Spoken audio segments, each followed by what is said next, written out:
very good morning to you. It's time for your feel-good breakfast show, Expresso on S3. Thank you for tuning in.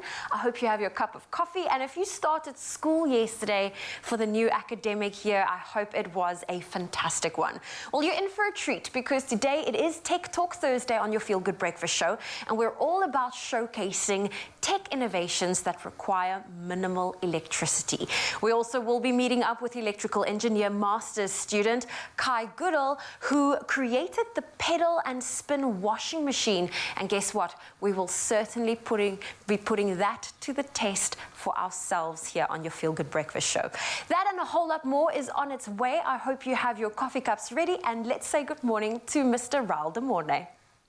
Good morning, you beautiful people. Thank you for joining us. Of course, it's Klein Vrydag. We're almost there at the weekend and we're almost celebrating, but we are definitely celebrating today. Why? Because we get to spend the morning with you beautiful souls. And of course, we're talking about everything when it comes to tech. This morning, it's Tech Thursday. And one of the questions I have for you on our socials this morning, of course, and that's the greatest opportunity for us to chat together. Of course, you know, me and you, familiar. So come to the socials and let me know the following. I want to know from you, if you could design an app, right? What you think would be the best app to create? Now, I can think of so many ideas right now. For me, obviously being health-orientated, don't you think it would be a cool idea if you could just like put your thumb on your fingerprint like scanner on your phone, and it kind of just gave you your health vitals for the day. Today, my friend, you're 60% stressed, your blood levels are low, you're doing a bit well in the emotional side, and your mental health is really good. I could deal with that every day. I don't know what you guys think. Good idea? Let me know, yes or no. Come to the social media channels, of course. But before we get into all the magic of the show on our Tech Thursday, let's find out what's happening in the news. And here to show us how is Zoe Brown. Cheers. Thank you, Raul. I'll start off with your national headlines. The Independent Examinations Board, the IEB, class of 2021 has achieved a 98.3% pass rate in the matric examination. This is slightly higher than the 2020's pass rate. CEO of the Independent Examinations Board, Anne Oberholzer, says these grade 12 learners were the true victims of COVID-19 and had to dig deep both mentally and emotionally to find the strength to face the tremendous challenges of a radically changed teaching and learning environment. 17-year-old twins Joshua and Caleb Savari of Crawford International College in Sandton bagged 9 distinctions each. And staying with local news, the department, in fact, KwaZulu-Natal's government says the resumption of SAA and Qatar Airlines flight to Durban would assist the economic recovery of the province.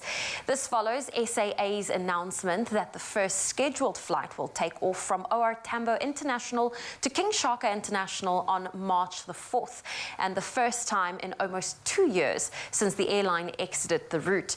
The airline said it would fly the route 7 days a week, at least 3 times a day, on a return service between the two cities. And then moving to news abroad, a court in Mozambique yesterday sentenced the leader of a notorious poaching gang to 30 years in prison.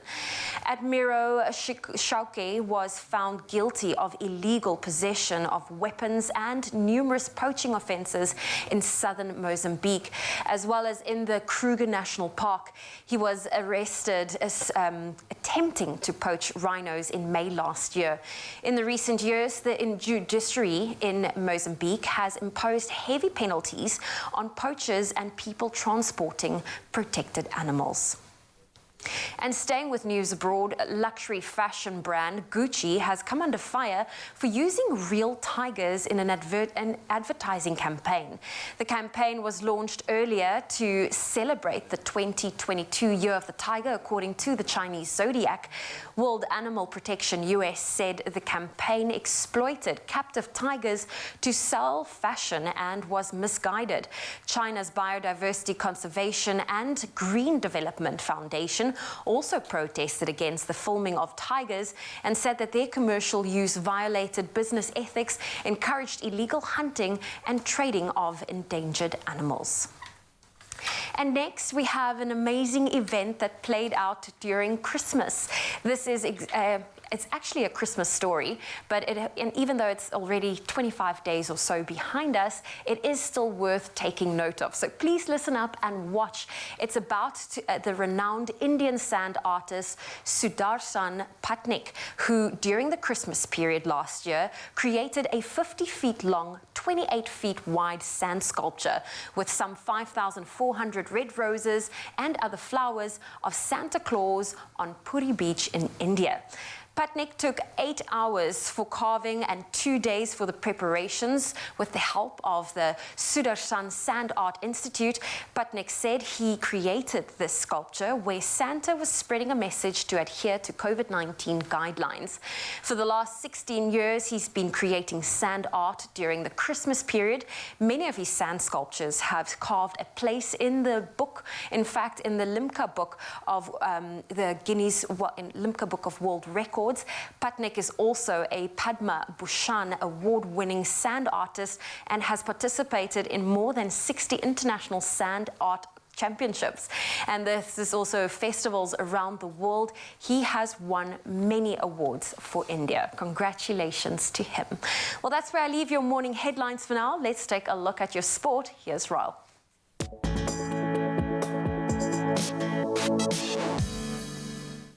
Thank you so much, Zoe. Now to take a look at the sport, and yes, I'm smiling because something magic happened yesterday. South Africa and the Proteas. And starting off with that match right now, the magnificent centuries by Themba Bavuma and Rassie van der Dussen led South Africa to an ultimately comfortable victory by 31 runs over India in the first ODI in Paarl on Wednesday. Now the Proteas batted first and were indebted to Bavuma and van der Dussen as they recovered from a hesitant start to compile an impressive 296 for 4. Now the pair scored 110 and 129 not out respectively in a partnership that was a massive 204 runs. Now India started their chase well with Shikhar Dhawan and Virat Kohli sharing in a 92-run stand for the second wicket, but that was until Keshav Maharaj bowled Dhawan for a well-played 79 runs. Now the visitors then lost 4 wickets for just 18 runs as South Africa restricted them to 265 for 8. And now moving over to soccer news, and Nigeria wrapped up their Group D campaign at the Africa Cup of Nations with a 2-0 win over Guinea-Bissau. Now the results secured by second-half goals from Umar Sadiq and William Troost Ekong sees the Super Eagles become the only team to win all 3 group matches and underline their status as one of the outright favourites for the title. Now elsewhere in Group D, Egypt narrowly saw off Sudan 1-0 to ensure that they finish as runners-up to Nigeria and book a spot in the last 16 of the competition. The Pharaohs defender Mohamed Abdel Monem scored the only goal of the game. We're now sticking to soccer news and moving over to Europe, where Steven Bergwijn scored twice in stoppage time as Tottenham Hotspurs pulled off a remarkable 3-2 victory at Leicester City. Now the Foxes opened the scoring through Patson Daka in the 24th minute before Harry Kane equalised 14 minutes later. And the hosts took the lead again in the second half through Harvey Barnes before super sub Bergwijn netted in the 95th and the 107th minute when Man United bounced back from their disappointing 2-2 draw with Aston Villa with a 3-1 win away to Brentford. Now Anthony Elanga, Mason Greenwood and Marcus Rashford, all on the score sheet, earned their 10th win of the season. And now taking a look at news with the rugby front, the new nation Pumas bounced back from the opening Currie Cup defeat to record an emphatic 59 win over the Lions in Johannesburg. Now the Pumas recorded their 3rd straight win over the Lions in the Currie Cup as they dominated from start to finish and were way more clinical than the young Lions Cubs that struggled with the pace and pressure of the game. Now the Sharks kicked off their campaign with a hard-fought 24-23 win over the Griquas in Durban, and the hosts had to hold out for nervy finish after a second-half red card reduced them to 14 men, while ill discipline and handling errors kept things to stop-start through much of the match. Now, the Bulls made it 2 wins from 2 with a 40-21 victory against Western Province. That's all the sporting news that we have for you right now. We'll see you next up in the hour with another recap on all the news. But for now, it's time to take a little gander at the weather and see where your sunrise is and what it's doing in your magical part of the world.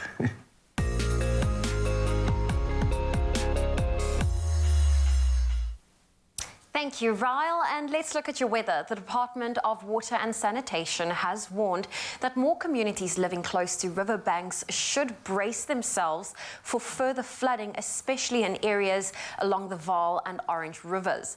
A spokesperson for the department, Sputnik Ratau, says several areas are expected to be evacuated due to the persistent rain.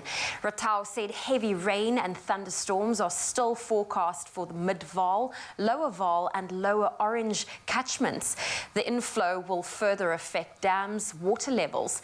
Meanwhile, images of large swells up to 5 meters along the Cape Coast were circling on social media yesterday, but the SA Weather Services says this is not unusual.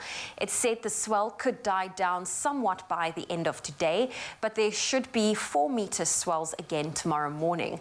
After tomorrow, the raging coastline is expected to settle.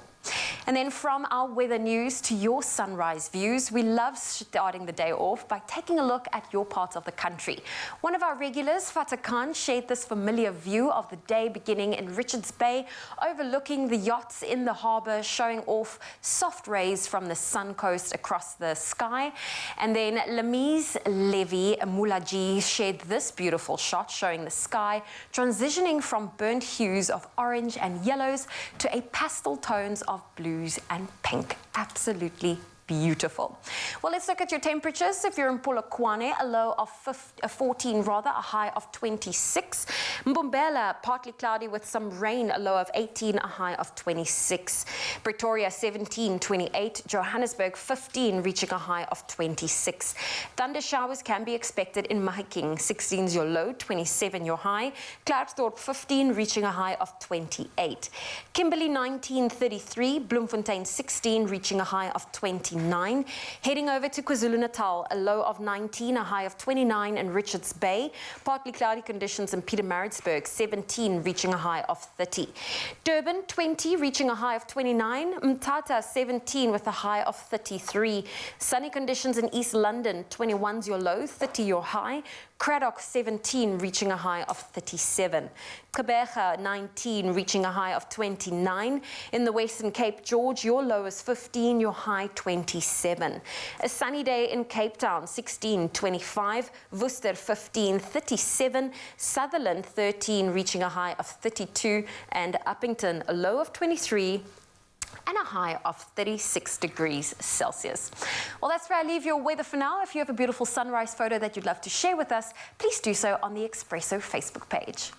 Oh, SA's heating up, and I can't thank you enough for those pictures. They absolutely look incredible. And speaking of looking incredible, I don't know what you think. Now, for a while, faded 90s wash denim has been a trend, but for 2022, I've heard that we can expect to see darker denim making a comeback. So, I don't know about you, but there's just something about darker colors that make me feel more stylish, right? So today, I don't know what you think of my look. You can let me know on the socials, but I've opted for a medium blue jean from Woolworths. Now, it's tapered. It has a stretch to it. It's got this ease of comfort, and it's also pretty stylish, right? And it's a great addition to your wardrobe, and I've styled it with the Smart Golfer, which is an elevated alternative look, and it's a casual tee at the same time. So it's made from soft cotton piqué. This urban staple is cut from slim fit and features branded badge embroidery, as you can see over here. Now, you can shop this look and more at Woolworths. It's available in-store, online, and on the app. And I don't know about you, Mzansi. Come through on the social media channels. Let me know what you think. I can squat, I can dance, and I can just be easy.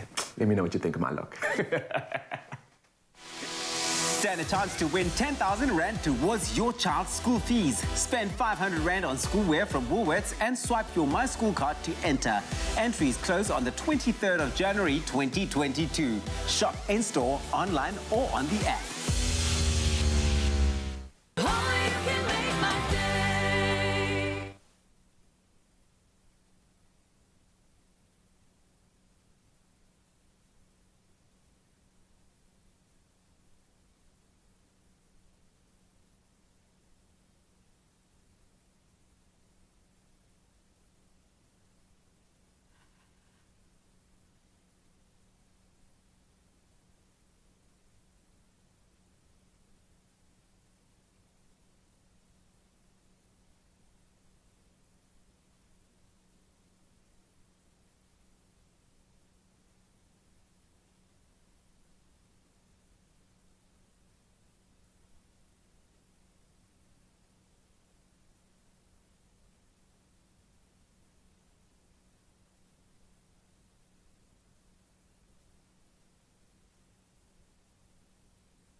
This is your feel-good breakfast show, Expresso on S3, and we have a performer for you today that I want to introduce you to. Born in Johannesburg, now residing in the mother city. He was last on Expresso in 2018 as the frontman of Afro indie pop group Ben Day and the Concrete Lions. Well, Ben Day is here all by himself, and he recently released his eclectic debut solo album, In Flow. Now let's enjoy some of the album's lead single, a tribute to Bob Marley called Natural Mystic. Things are not the way they used to be. One and all got to face reality now, yeah. Though I tried to find the answer to all the questions they have, though I know it's impossible to go living through the past. Won't tell no lies. Oh, and look who is in studio, Ben Day. He is back. It's nice to have you here. The last time you were here was in 2018. Long time ago, huh? It is a long time ago. So much has happened. That's 4 years. Yeah. Now, Ben, we need to talk about this because a lot of people think you were born in Limpopo. I don't know where that's coming from, but I'm hearing this. Basically, the music was born in Limpopo, the music for the album. Okay. Yeah. So we're going to touch on what that special connection is in a little bit. But first, we want to catch up with you. I think what's been quite beautiful, especially when we connect with artists that haven't been here in a while, is to see how they took the pandemic and how that affected their creative process. How was it for you?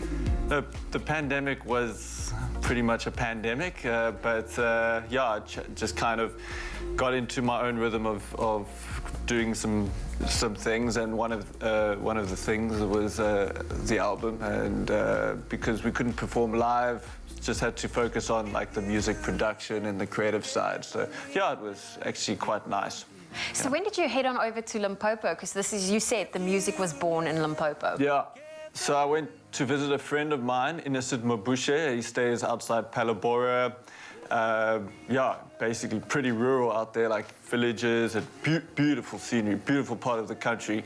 And yeah, chilled with him and his family for a bit, and we weren't even planning on making music. He's just like an old friend. But yeah, we ended up making some things happen. So when it comes to the making things happen for you, do you think of a beat or a melody? Do you write the lyrics first? What is your creative process to creating music? It's hard to pinpoint exactly, but often it starts with a cup of tea and long hours into the night, you know, and then something in the mornings arrived. So yeah, it's about collaborating and also just, yeah, not thinking too much, you know, like the whole essence of the In Flow album, or In Flow, is not to force. Okay. Just let things come out. Just let it flow. Let it flow. Yeah, exactly. And in terms of your surroundings, when you were in that rural village in Limpopo, how big of an influence did that have on your lyrics? Yeah, I think it's a very expressive place to be, and you like really close to the Kruger, and you're basically in nature and in these really real spaces. I think it really, yeah, it did have a big effect, and allowed us to be free and find out some new rhythms and things that maybe we wouldn't have found chilling in Cape Town. And did you find, you know, being in that lockdown, being with all these different restrictions, having that freedom, you just enjoy it so much more? And I'm quite excited to hear the music that you have created, and you will be performing some of that here on Expresso today. But you're still part of Ben Day and the Concrete Lions, yes? 100%. Okay, so you're not planning on leaving them? No. So what's the future for the band? Oh, the band was very much primarily focused on live events and festivals and all of that, and during the lockdown that's kind of stopped, so we all became a little bit yeah, we just focused on our individual things and got busy in our own way, but the band's still together. Okay, well, that's exciting. And I know you guys also, in fact, we're off air now. No, we're here. We are on air. We oh, are we're on still air. going. The Okay, camera's brilliant. there. The camera's here. And you know what's also quite amazing is the music videos. I mean, we saw a little snippet on the screen right now. Okay. Did you enjoy that process? In a way, yes. Yeah, the videos, they add a little bit of color to the music. They help tell the story. No, it was fun. Definitely. Well, Ben Day is on your Feel Good Breakfast show. He is debuting his solo album, In Flow. He's got some music for you, so don't go anywhere. Brilliant.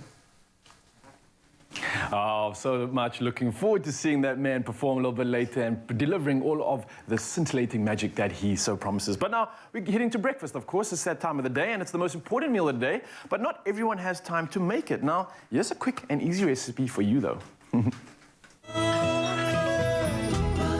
I'll go.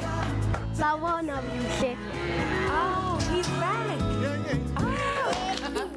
Move away. Clover fresh milk. Made with love by Clover. No, it's starting to feel like summer when I hear that jingle as well. With the hot summer days, sometimes skipping breakfast may seem like the better option instead of warming up milk for that bowl of oats, right? But check this out. What if I told you that you can have your breakfast in frozen form? Yeah, that's right. Now, Tando Manyoni is just joining us in the kitchen to show us how to level it up with a sip-up frozen breakfast slice. Tando, how are you doing? I'm doing Welcome to the kitchen. Congratulations. If nobody out there knows, this is the runner-up of Taste Masters, man. You're absolutely incredible. Did you ever think you'd get that far? No, I was like, let's do this for fun. And then it's like, oh, actually, this is... Pretty good at this. Yeah, now we're far. You're fine. You made it all the way to the Expresso kitchen. I can't be more honored enough to welcome you to the stage, yeah, and where you get to serve Mzansi with delicious breakfast, right? Like we're doing right now. So I heard you said fun was a big element of what you were doing. So please keep that in this kitchen, okay? We want all of that.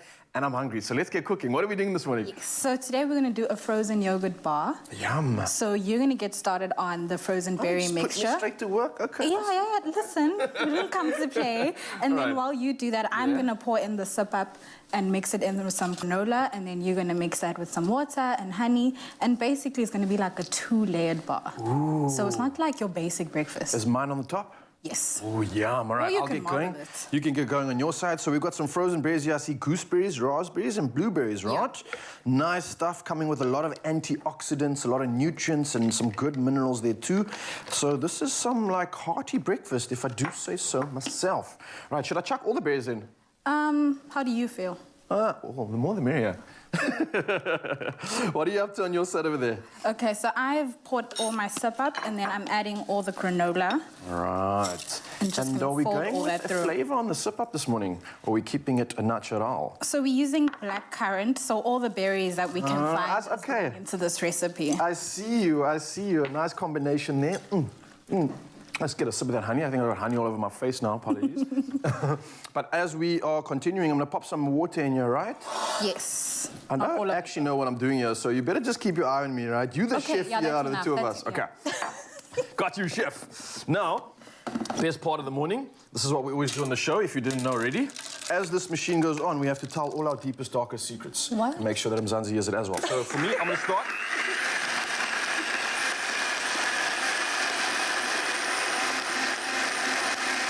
All right, I thought the same thing though, but at least they know now. So, cat's out the bag, right? Yes.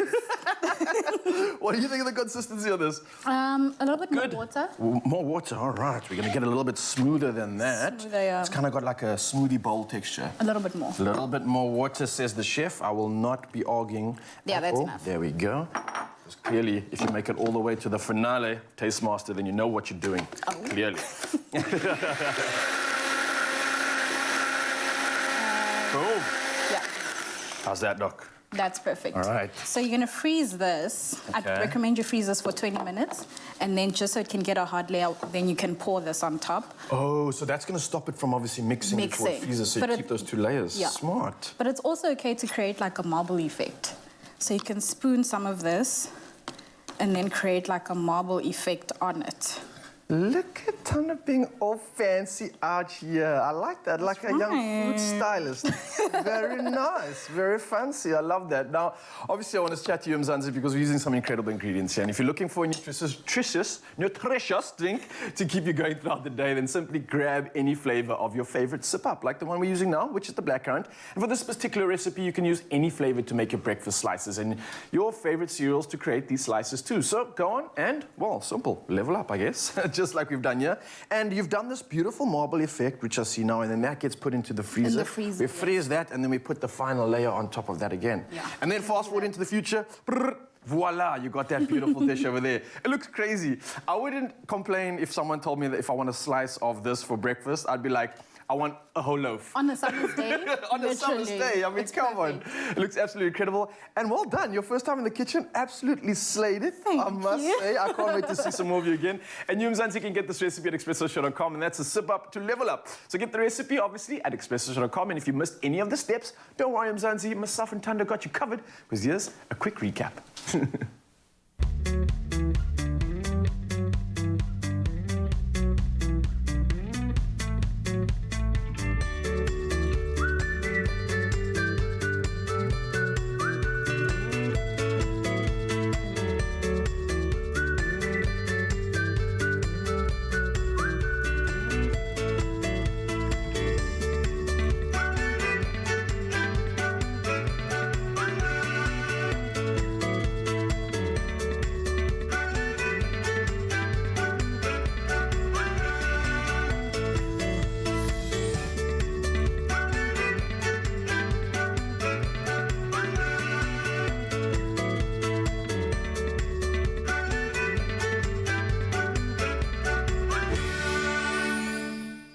Made with love by Clover.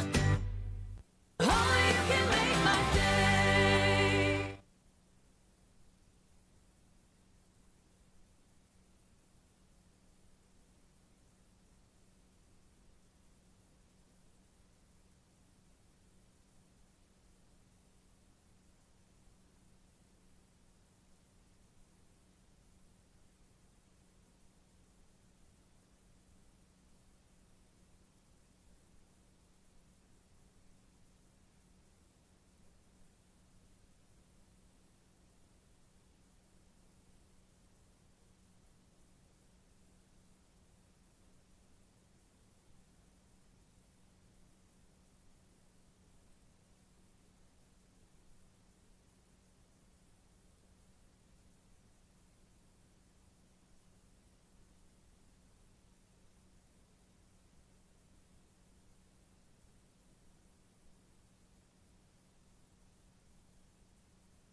It's my feel-good breakfast show. It is your Feel Good Breakfast Show indeed. Welcome back. I hope you're having a wonderful Thursday morning so far. And something quite fun is Jungle. They are raising the bar with their new Jungle cereal bars, which are packed with the dietary fiber and energy to keep you going at any time. That's so true. Now, we caught up with Tabiso and his busy schedule to find out how he's raising the bar with the Jungle cereal bar, and also got to do a little workout with him. So this is going to be fun, entertaining, and also insightful. Enjoy this one. Try new Jungle cereal bars, bursting with real fruit, nuts and seeds with less sugar. You know, being a TV personality and especially working on the Expresso morning show, oh, that's a lot of work. It's a lot of hard work. It's always busy, early mornings and then go, go, go. But I'm not complaining because I absolutely love it. In fact, let me stop telling you about it. Come with me, let me show you.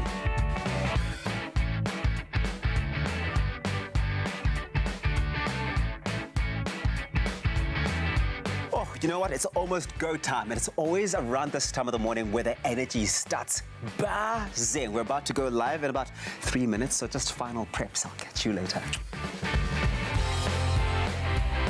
Well, I have to tell you a very interesting story. Over 3 years ago, you would have not found me waking up any time before 10 o'clock. And over the last 3 years, I've had to acclimatize and get used to the idea of waking up at the crack of dawn for the Expresso morning show. No complaints about it, but it does take a lot of getting used to. And the reason for that is that we set the tone for the energy and for the attitude and the vibe for South Africans across the country who start their day and want to get that feel-good energy. We are the go-to show for that. And that makes me happy because I'm fulfilled when we're able to do that.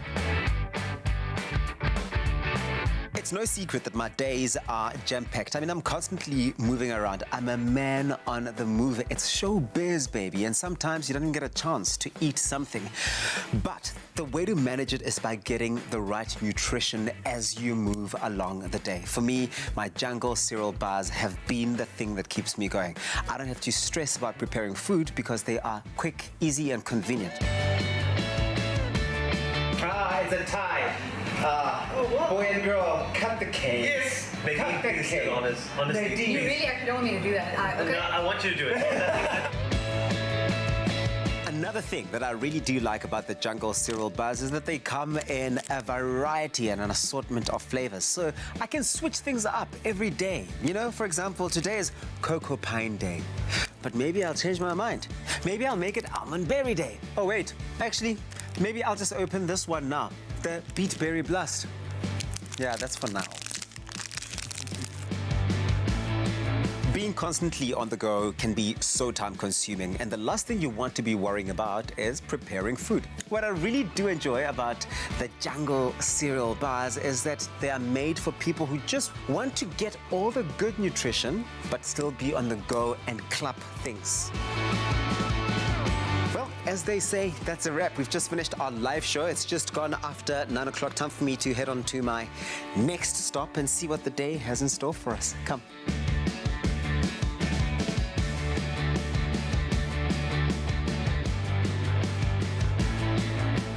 Because my days get so busy, it becomes very important to do what we call self-care. And that really is all about taking some time to unplug and zone out of all of the activity and all the things that are happening and zone into yourself. Even if that means stealing some time between, you know, the busy schedule to just take a walk around the promenade. And that is so important because that's really, most of the time, the only real time you've got to yourself without any distraction or having to be switched on for anything or anyone. And I love these moments. I've got a quick phone call to get onto, and then after that I need to break a sweat with Nature Boy, because you know that guy, eh? He believes that summer bodies are made any time of the year.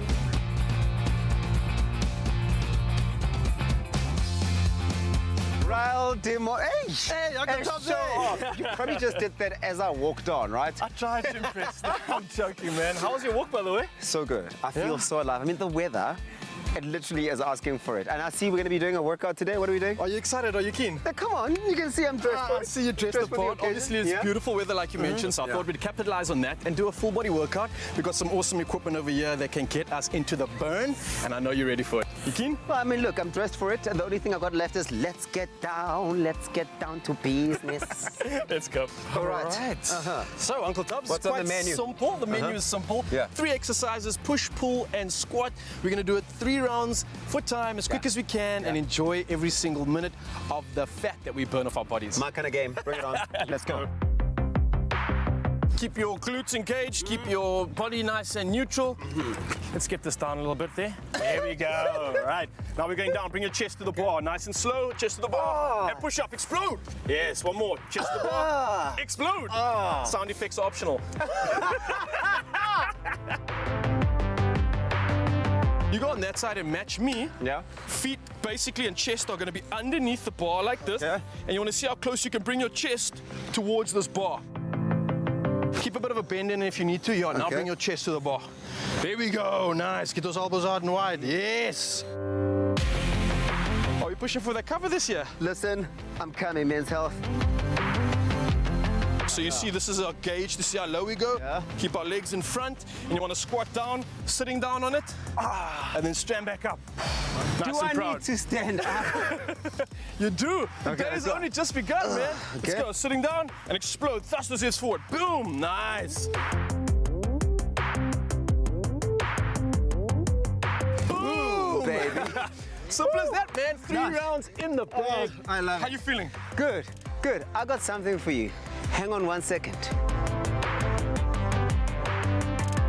The Jungle Bar is the perfect healthy snack. I mean, there's a lot of reasons to like it. Number 1, high in fiber. Number 2, high in energy. Number 3, very low sodium, and hey, low in sugar as well. The multi-pack is my go-to. I mean, I stock up, throw it in the boot, and anytime I need to, I just hoy in the boot, grab one out, and I'm good to go. It's the perfect convenience. Also, you can stock up, keep it in your cupboard, be good to go.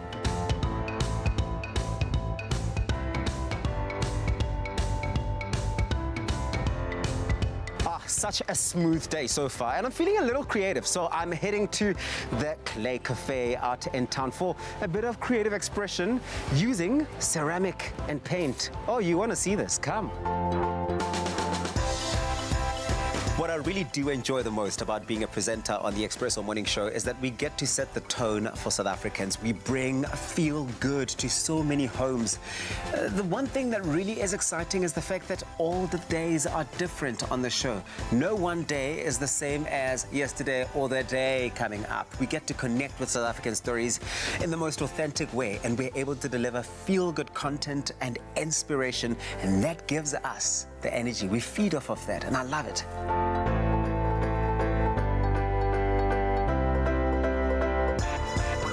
So listen, my niece passed her grade 2. How cute, you know? So I decided to pop in and create something really special for her, created with love. So I'm inspired, right? Yeah, so she can stop asking me for money. She can save her own money.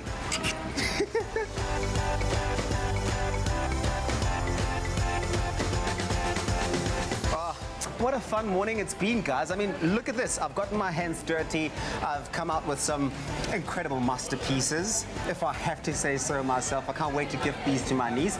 I'm gonna go home now, check some emails, then get ready for an event later tonight that I'm hosting. And I know you wanna be there, but next time, baby man, okay? Catch you later. Try new Jungle cereal bars, bursting with real fruit, nuts and seeds with less sugar. Oh, it's wonderful to see how busy Tubbsy is and to get an insight on what his day looks like. But we got a little bit inspired by Tabiso's workout with Ryle, and we've decided, you know what, they can't just have that workout out on the prom. We decided to bring it to studio. What's beta-glucan? Hello, do you know what beta-glucan is? What is beta-glucan? No one knows what beta-glucan is. Beta-glucan is a natural fiber in jungle oats that helps lower cholesterol and keep hearts well. Jungle, do life with heart. Try new Jungle cereal bars, bursting with real fruit, nuts and seeds with less sugar. Yeah, welcome to the jungle. And of course, we're going to carry on with the inspiration that was given to us by Taz in his jungle episode right there. And we're talking about something that I think everybody out here that is watching right now can get involved in. And this is going to be something special. Now, it's called high-intensity interval training. Now, it's ideal for if you're only able to squeeze in maybe 20 to 30 minutes of a quick workout in your day, but it still gets the job done if you are looking to get your sweat on. Now, it burns a lot of calories in a short period of time. It also allows you to lose fat and at the same time, maintain muscle. So, with us today, to take us through one of these routines is personal trainer Robin Lee Erasmus in the building. Pew, pew, pew, pew, pew. Robin, how you doing? I'm good, and yourself? I'm good. I'm excited because you got this like evil smile on your face, like, I'm gonna get this guy today. You're gonna learn. What's happening? Are we ready for this? We are going to give some intensity today. I'm very ready. Okay, let's get into the first exercise. We don't have a lot of time, and I want to share this with Mzansi as well. So, of course, get off the couch, get involved. Robin is here to show us how to burn some cows. What's the first exercise? Okay, so we're going to go into a burpee. You're straight into a burpee? High burpee. We started with Yeah, burpee. okay. High burpee down into mountain climbers. 1, 2, 3, 4. Back up.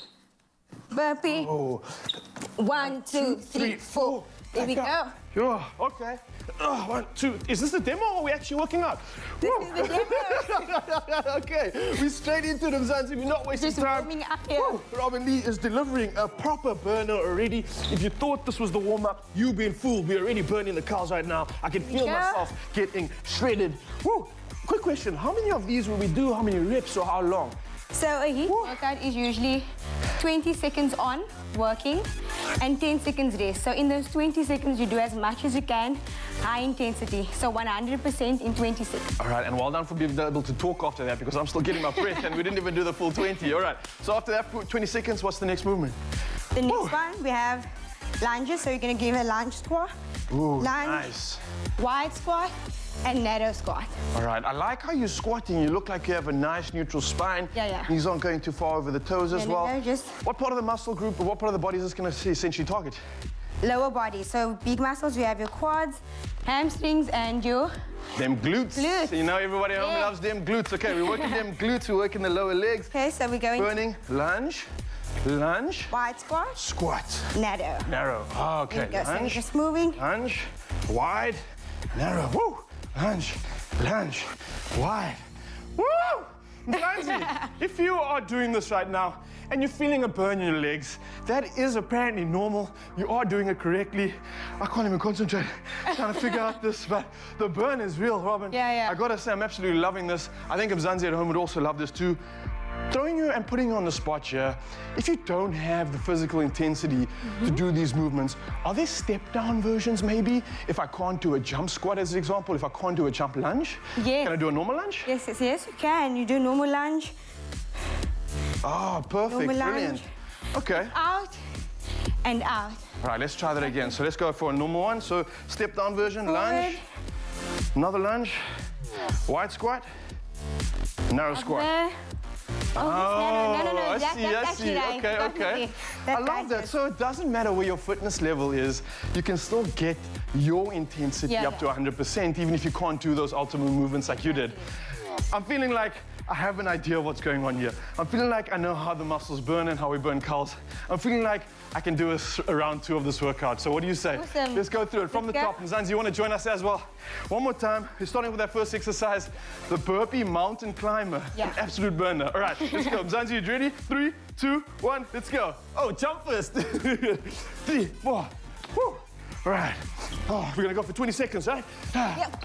Woo. Oh, I'm just trying to keep up with this sleigh over here. Oh. Oh, yes. Go. Woo. Excuse me for the noise as well. I'm trying my best. Woo.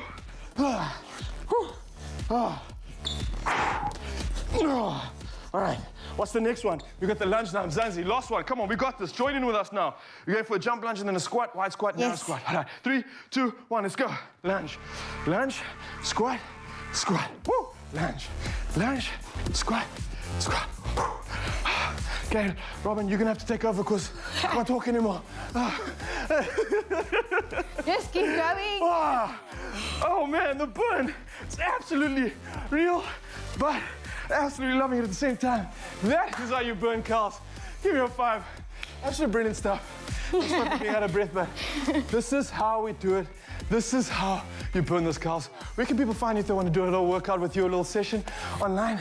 You can find me on Instagram, RobinLee_Erasmus. What she said. What she said. Okay, give me a I'm gonna minute. get some water. I'm gonna go warm up. Hope you enjoyed that. Have a beautiful one. Thank you. Woo! I can't breathe.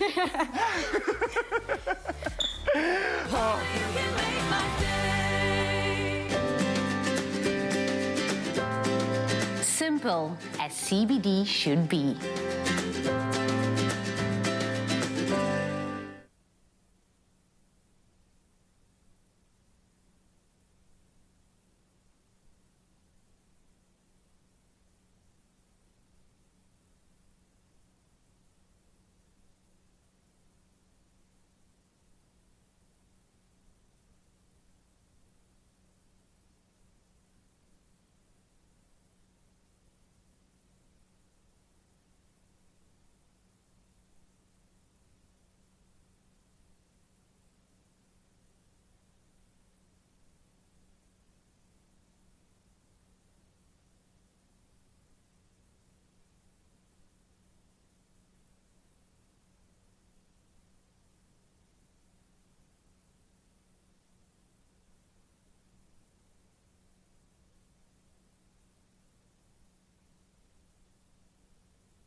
Feel Good Breakfast Show.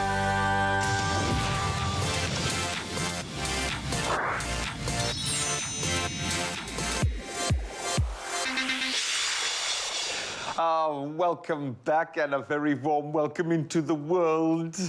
Jamie, June, Hines. Yay, Grant Hines is here. Papa Bear, welcome back, buddy. Thank you. Congratulations. Yeah, it's been a long couple of weeks. It's been this baby. It's a was long born, couple of months, for bro, those don't worry. You don't know, and she's a week old. Like as of today, she's like 7 days old. And the 7 days, no one tells you.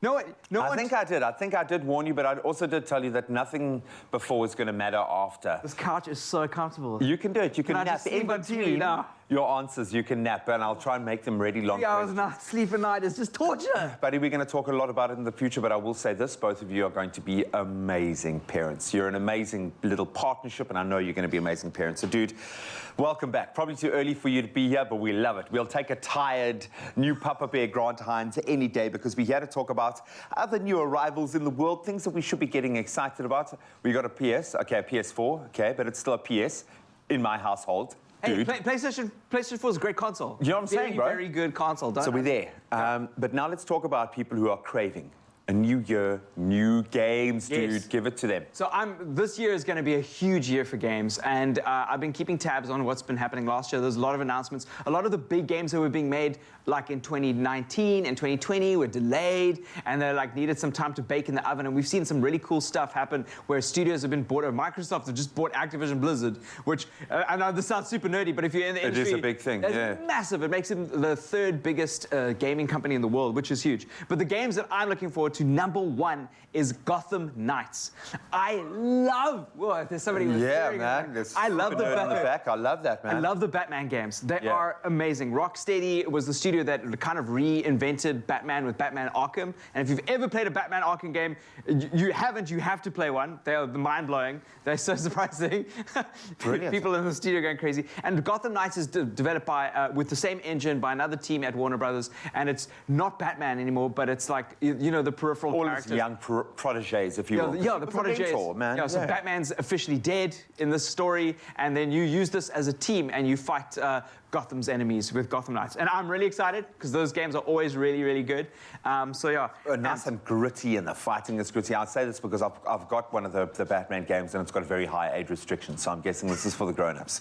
No, I think this is for the grown-ups. Yeah. The second one is a game called Starfield. Now, I actually was in LA at Bethesda's conference in 2015, I think, 2016, when they announced it. They're the studio that did Fallout and Skyrim. A lot of people know those games, and they said, we're going to make this huge open world experience, but this time we're going to do it in space. And that was the game that they announced, was called Starfield. So we haven't seen a lot about it, but they've been teasing it, and they're literally going to just drop it this year. And because that team that makes that game has got such high caliber, we know it's going to be like thousands of hours of just exploring space, which is going to be really cool. Then for the kids, we've got Zelda Breath of the Wild 2. Is Zelda still kicking it about? Zelda Breath of the Wild, the first one, was IGN, which is one of the most reputable gaming review sites, was their best game of all time. Wow. And that game came out a couple of years ago. So Breath of the Wild 2 has got really high expectations. Incredible game.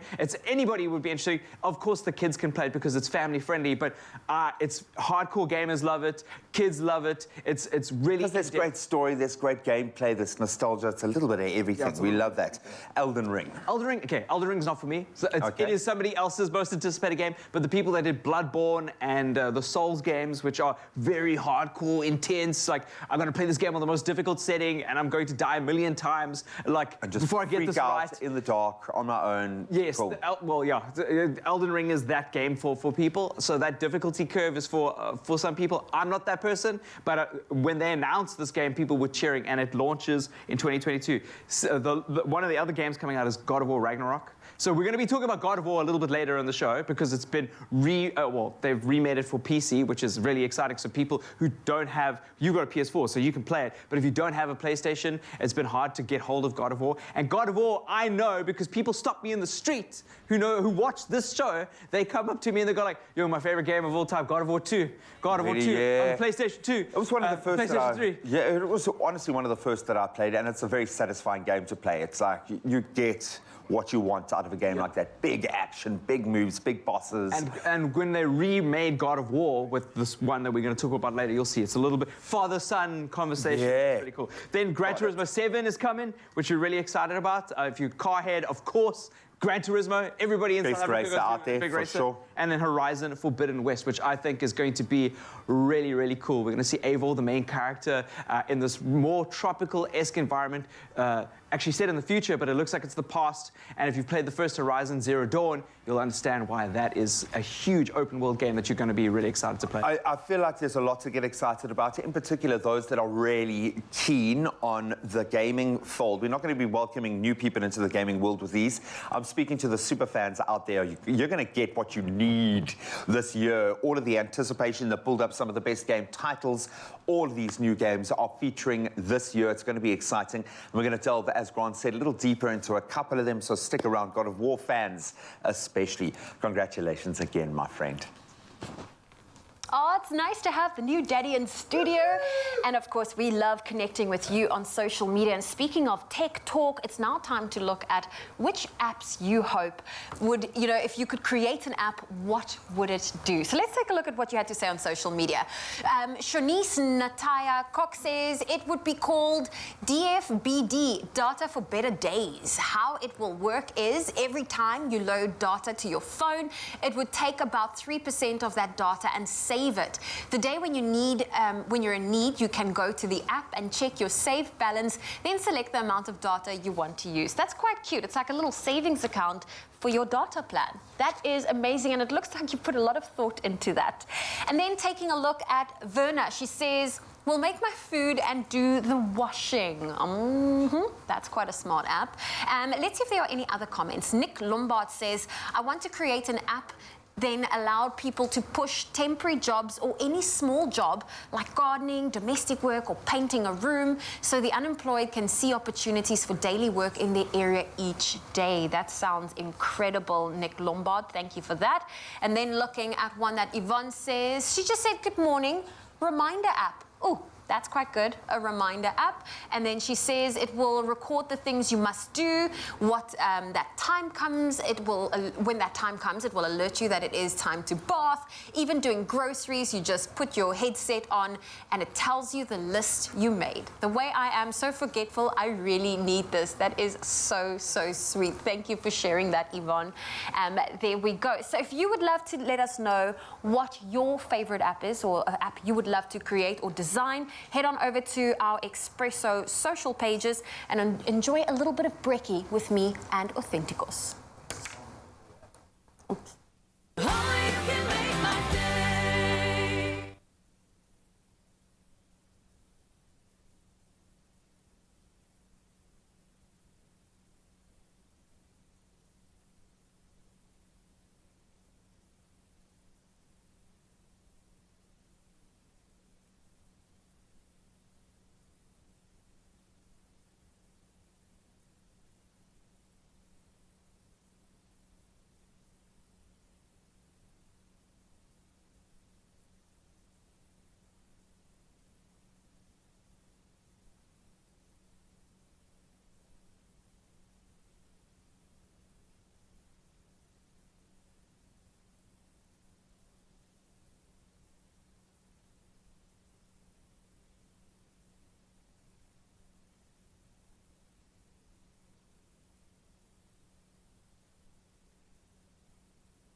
Yes, Mzansi, welcome back at your Feel Good Breakfast Show, and we are about to turn things up right now. Trust me, I've just been listening to this man play behind the scenes, and it sounds like somewhat of a movie genre. You get taken away to another magical place, and we're joined by the man right now. This morning, it's musician Ben Day in the building. He's been blowing Mzansi away with his solo debut album release. It's called Inflow, and he's kicking us off this morning with his performances, and this one, the first one featuring Mutual Brothers, is called Honor. My friend, the stage is yours. Take it away.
Absolute chills all over. Magic stuff, man. Ladies and gentlemen, that's Ben Day from his latest album. It's called Honor, and what an honor it was to hear him live right here from you.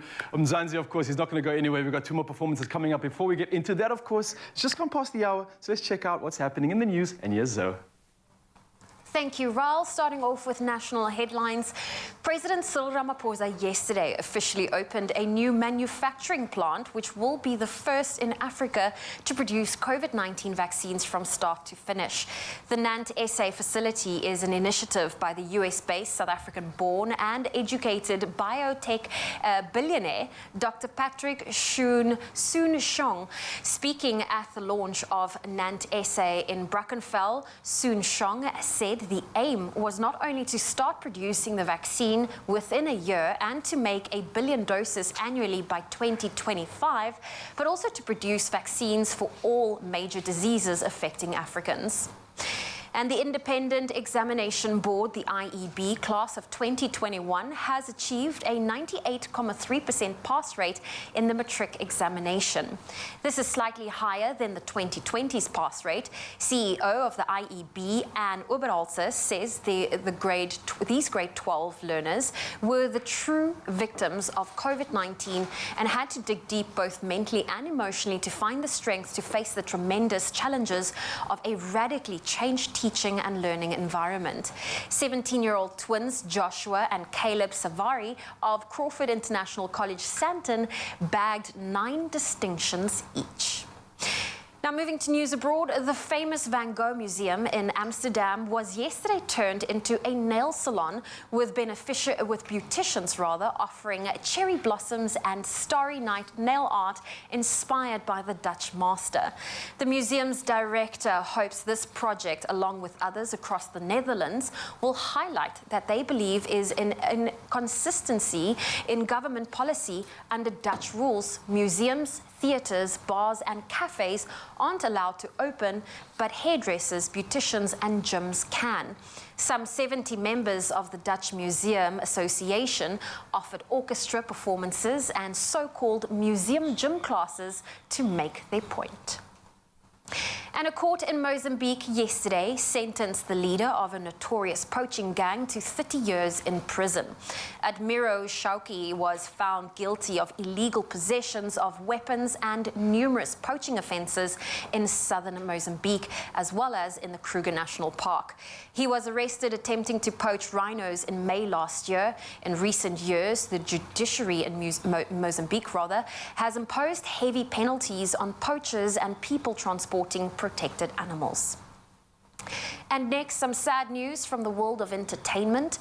Ethiopians are mourning pioneer musician Nuho Gobana, who passed at the age of 74 after a long career that saw him produce timeless classics, including many songs urging the Oromo people to unite and demand change. The Oromo ethnic group, despite being Ethiopia's largest, was marginalized by successive Ethiopian rulers until the present Prime Minister Abiy Ahmed, a Nobel Peace Prize winner, assumed power a few years ago.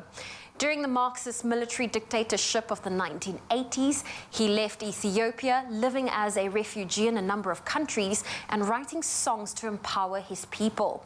Many people speak of how powerful his songs were, influencing them to love their country. Nuhu lived for his people, they say. He also influenced younger Oromo singers such as Hachulu Hundessa, whose songs became anthems in a wave of protests that led to the downfall of Mr. Ahmed's predecessor. Nuhu also wrote lyrics in other Ethiopian languages and in Arabic when he was abroad. Well, on that very sad note, that's where we leave your morning headlines for now. A final update coming your way at 8 o'clock.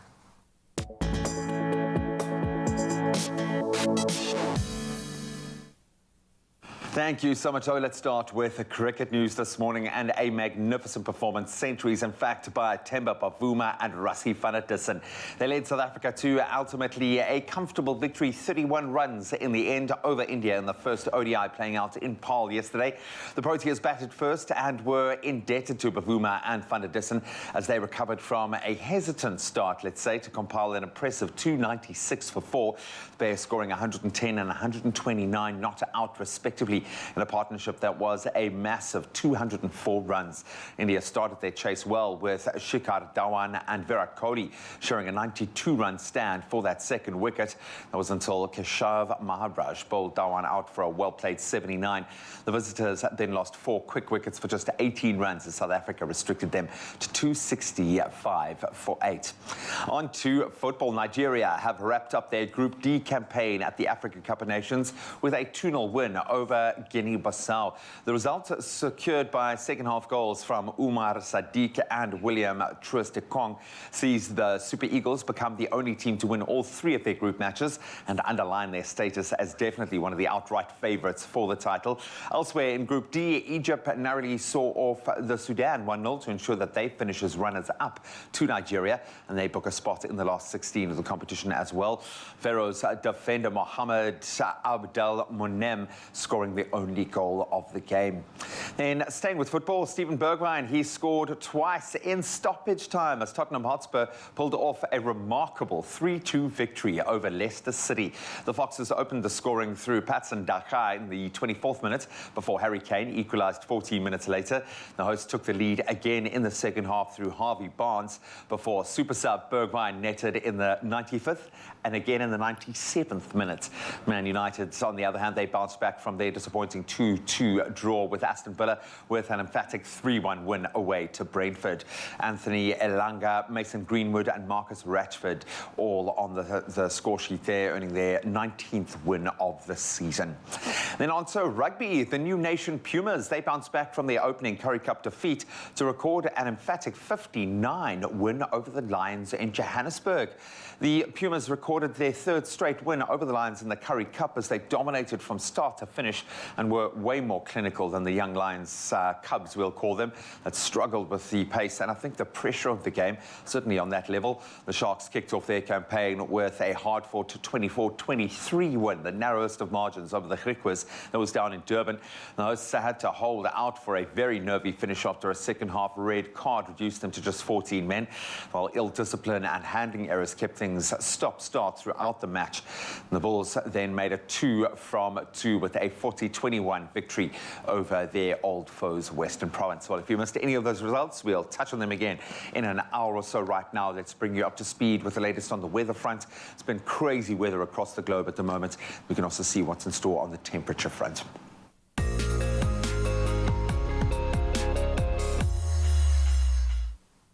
Thank you, Graham. And just to bring you a quick global update, new pictures have emerged from Tonga revealing the damage wreaked by tsunami waves triggered by an undersea volcano eruption. They show the Pacific island blanketed in a layer of volcanic ash, while waves have downed trees and ripped buildings apart. International phone links are said to have been restored, but a severed undersea cable may take weeks to repair. This means Tonga remains largely cut off from the outside world, but aerial images taken by the New Zealand Air Force indicate that several villages have been wiped out. Meanwhile, the scope of international aid to be rendered is gathering momentum. New Zealand's Defence Ministry, Pini Henare, says the country's naval vessels can supply some 250,000 litres of fresh water to Tonga, as well as a desalination plant. Henare says the Tongan government has said the need was greatest for fresh water. Our hearts are truly going out to those who are affected, to the residents of Tonga dealing with this very devastating and difficult time. And next, we turn our eyes to the sky as we showcase the sunrise images taken by you, our Expresso viewers. Kicking us off, Serena M. from Umhlanga kicks us off with this absolutely breathtaking sunrise overlooking the ocean. Definitely one for the best, in fact, one for the books. And so far, we hope that this really is giving you some inspiration to own those sunrise photographs and to keep sharing them with us. That is just beautiful. Suzette Kuhn from Jeffreys Bay is becoming a regular, and we just love this beautiful image capturing the pastel hue tones of the sky along the coast. Just beautiful. If you have a gorgeous sunrise photo that you'd love to share with us, please do so on the Expresso Facebook page. But let's get into those temperatures. If you're in Polokwane, a low of 14 and a high of 26 for today. Mbombela, 18, reaching a high of 26. Pretoria 17, 28. Johannesburg 15, reaching a high of 26. Thunder showers can be expected in Mahikeng with a high of 27. Klerksdorp 15, 28. Kimberley 19, reaching a high of 33. Bloemfontein 16 with a high of 29. Partly cloudy conditions with some rain in Richards Bay. 19 is your low, 29 your high. Pietermaritzburg 17, reaching a high of 30. Durban 20, 29. Mthatha 17, 33. Sunny in East London today. 21 is your low, 30 your high. Cradock 17, 37. Kabeja 19, 29. For your George today, partly cloudy conditions with a high of 27 can be expected.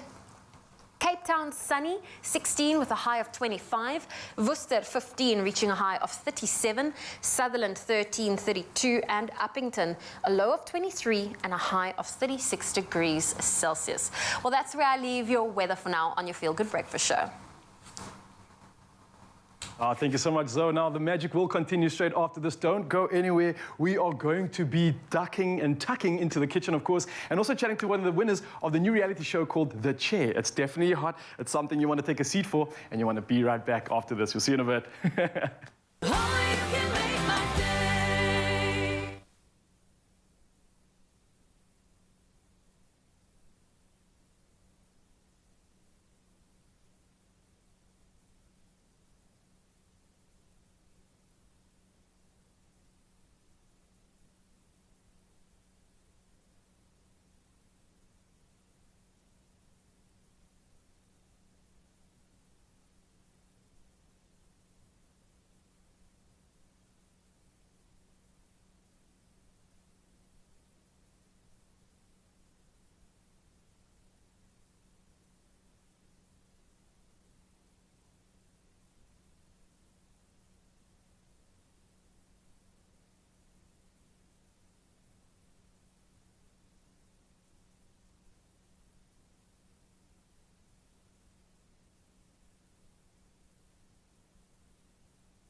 It's my Feel Good Breakfast Show.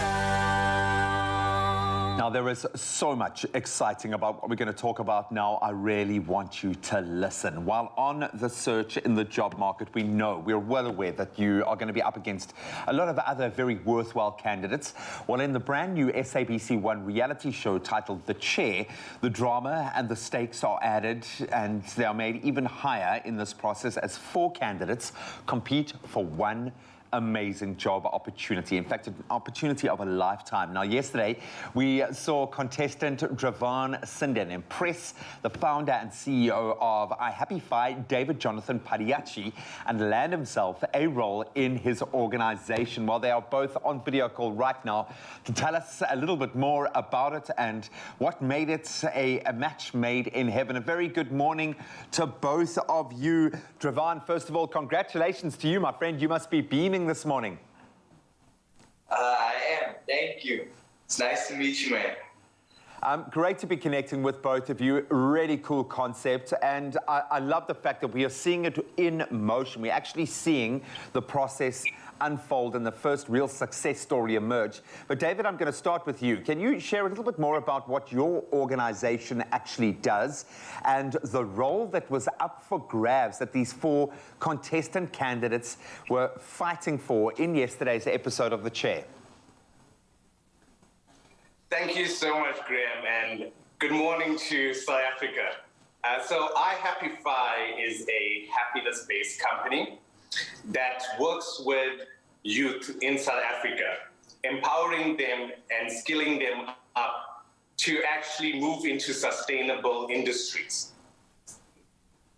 I absolutely love it. It's bridging a vital gap at the moment within the job market. There are so few organizations like yours that are helping to bridge that gap and guide people from their schooling into that active space of work, but you still got to prove yourself to get the gig. Now, Dravon, why did you decide to enter this competition in the first place, and what do you feel gave you that winning edge so that you could earn this role at iHappyFi?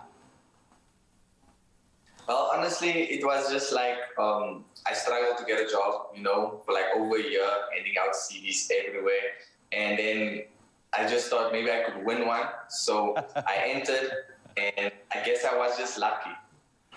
Buddy, I don't know so much. I think you would have had to prove yourself and under duress as well in a pretty tense situation.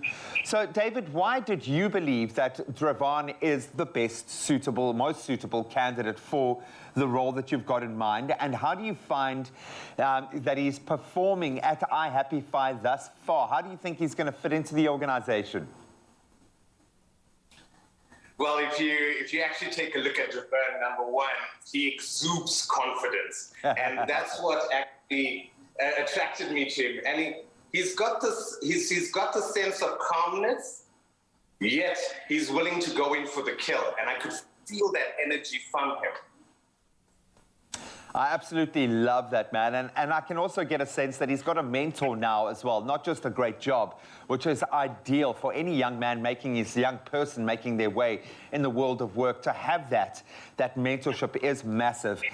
What have you, Dravon, enjoyed about being with iHappyFi so far? And what are your overall career aspirations that you believe being at this company will help you with? What's the long-term vision for yourself? It helped me in my personal growth. You know, it helped me interact more with people and, you know, become more goal-driven in the sense. Just by following the 7 principles of iHappyFi, you know, it helped me become a better person as well and how to interact with people. As for like my future career plans, hopefully is to one day own my own operation just like David here, you know, so I don't know. I think he's coming for you, David. I think you have found yourself, as you say, a very confident young worker, but someone who I think is going to be a perfect fit for your organization because he's living proof of what can happen if you invest in young people and upskill them, give them the tools that they need, especially in a job market that is so hectic here in South Africa. So well done to both of you for taking the leap of faith, and congratulations on the big win, and enjoy working together for hopefully a long time. But it's been wonderful to connect with your success story. Gentlemen, thank you so much for joining us this morning. Thank you so much. They were born to be together, man. It looks absolutely awesome. What a cool idea, a mechanism that is being proven to work already. What a cool success story. So the most important thing here is that make sure you don't miss the innovative reality show titled The Chair, and take advantage of some of the amazing tips that are going to be shared in mastering the job interview process.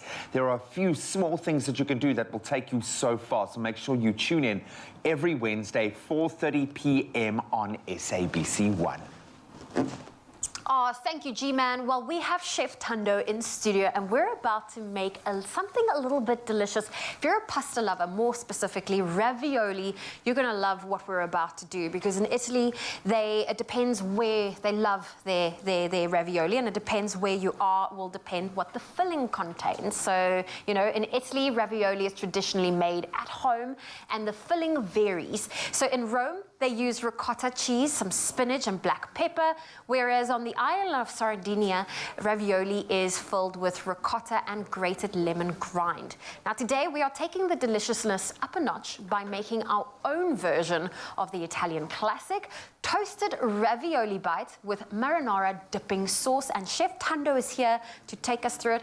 Firstly, I'm a huge pasta fan. How about you? I am. Okay. I am pasta.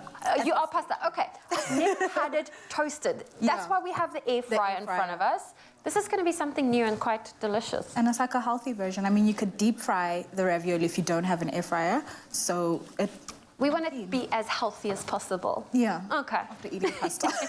So what have you got in front of you there? Okay, so I've got parboiled pasta, and then I'm gonna add some paprika, some onion powder, as well as Italian herbs, and then I'm going to mix this all together with some B-well. So you've got parboiled already made ravioli. Yes. And then basically putting it in the air fryer will just make it nice and crunchy, but it's cooked, so it's not going to be chewy. Okay, then in the meantime, I'm going to need you to get started on the sauce. Okay. So you're going to mix all those ingredients, blend them together. Okay, so I'm going to start off with... How many onions? That's quite a few. That's a lot of onions. So should maybe half it? Half, yeah. Okay, so I'm going to add our onions, some of our tomato sauce. I'm going to add a little bit of our spices. Obviously, I'm going to use everything here. We've got some chili flakes. That's really going to be chili. I'm going to add some garlic and a pinch of salt. There we go. And of course, Chef, you are using our B-well, and this is the highest quality olive oil that carries a fresh, grassy aroma and a distinct peppery aftertaste. And being an extra virgin olive oil, it also contains all of the natural vitamins and antioxidants found in olives, which together with its high monounsaturated fat content makes B-well extra virgin olive oil a smart choice for your health. So I've got everything here. I'm going to blend it up. This is our marinara sauce, right? Oh. I love a blender. It just takes away the process of having to chop anything. Yeah. There we go. Then I'm going to pour that in here, and while I pour this into the pan, can you put this in the air fryer for me? Of course. So I can open the air fryer for you. We've lined it with a little bit of a baking, like a little bit of a baking paper. Baking paper. There we go. There we go. Okay. So that's it. We're going to use the sauce afterwards. Yeah. There we go. Pop it into our air fryer and simply just press start. Yeah. There we go. Ooh. Okay, so you're warming up our sauce. Are you going to reduce it a little bit? Yes, so that's going to simmer for a few minutes. While those cook, this is going to simmer and it's going to get nice and strong in flavor. And then once this is ready, we're going to dish it all up. Okay, well, I have to try this. So if you want to get your hands on our B-well toasted ravioli bites, we do have that recipe available for you. It's on our website, expressoshow.com. And B-well is also encouraging you to live a healthier lifestyle, and they are also rewarding you for making the right choices. They are giving away one 10,000 Rand grocery voucher and 4 1,000 Rand grocery vouchers between now and the end of February 2022. To stand a chance to win one of these amazing prizes, simply buy a product in the B-well olive range, then direct message your name and till slip to B-well's Facebook. Those T's and C's can be found on their website, bwellfoods.co.za. Chef Tando, we have the finished product here. I have never had deep fried or air fried ravioli bites, so this is going to be delicious. I'm curious to taste as well. Okay, please go for it. We're going to do the little taste test. Great crunch. This is something different. I love the dipping sauce. Of course, I would prefer it. This is so nice. This is a great little... I would also prefer like a little bit of a salsa. A salsa, I feel like this is a new way of making nachos, maybe. Just infusing... Yeah, like a snack when you... A nice snack. Yeah. Well, Chef Tando, it's so great to have you here. Thank you so much. And if you want to get your hands on this recipe, it's available on our website, expressoshow.com.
welcome back. As we kind of pick up where we left off a little bit earlier in the show, where we were chatting about the awesome job opportunity that Dravan Sinden earned himself by coming out tops in yesterday's episode of the brand new and very exciting reality show, SABC One's show, The Chair.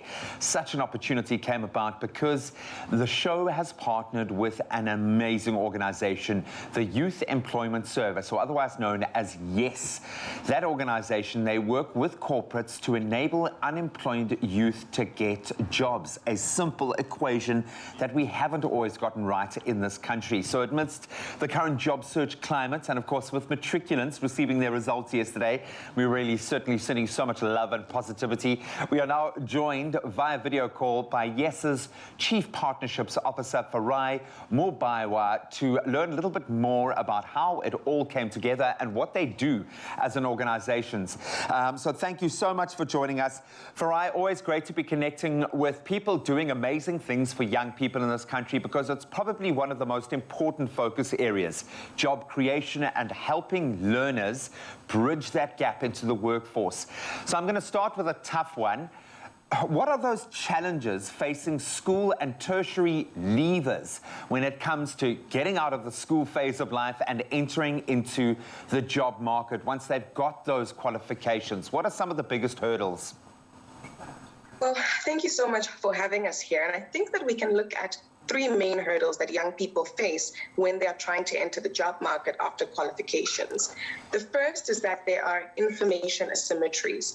And so as young people, the qualifications we get and the skills we obtain do not match what the labor market wants. The second main hurdle is that as young people, we don't often have networks. And when you don't have networks to find employment, it makes job seeking very, very difficult and incredibly costly.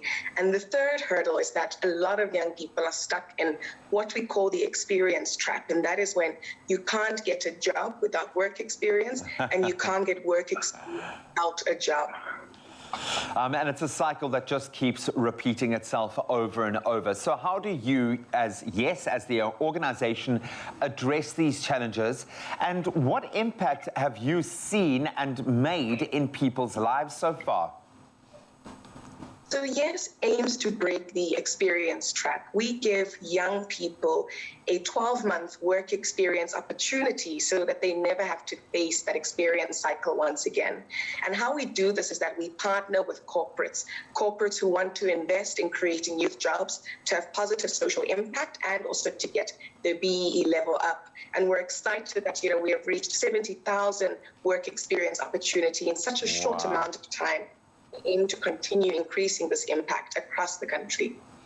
Because it's ultimately changing individuals' lives. We love looking at the bigger picture, but you often forget that that's one young person's life, maybe a breadwinner that you are creating that can help to look after their family. So talking of networks and strategic networks, why did you take the opportunity to partner and get involved with what is looking like such an innovative and brilliant idea as a reality show, The Chair? And how has it felt being a part of pairing people with an incredible job offering to see what you do play out on such a big stage? We are so excited about the partnership that we've got with The Chair. South Africa's unemployment rate is at 34.9%, the official unemployment rate, which means that we're at the thick of an unemployment crisis. As such, we have to massify opportunities as much as we can. And YES often works with corporates on the demand side, but we thought to ourselves, how can we do more work on the supply side, which is empowering young people with the skills they need? And The Chair, as you said, is a brilliant opportunity to practically show young people, what does it mean to get the job?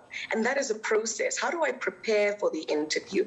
How do I know whether my skills match this job? And if they don't, is there still something I can learn that I can take into what I ideally want to do? How do I present myself in the interview? How do I speak with confidence about my story? Because no one else can tell my story.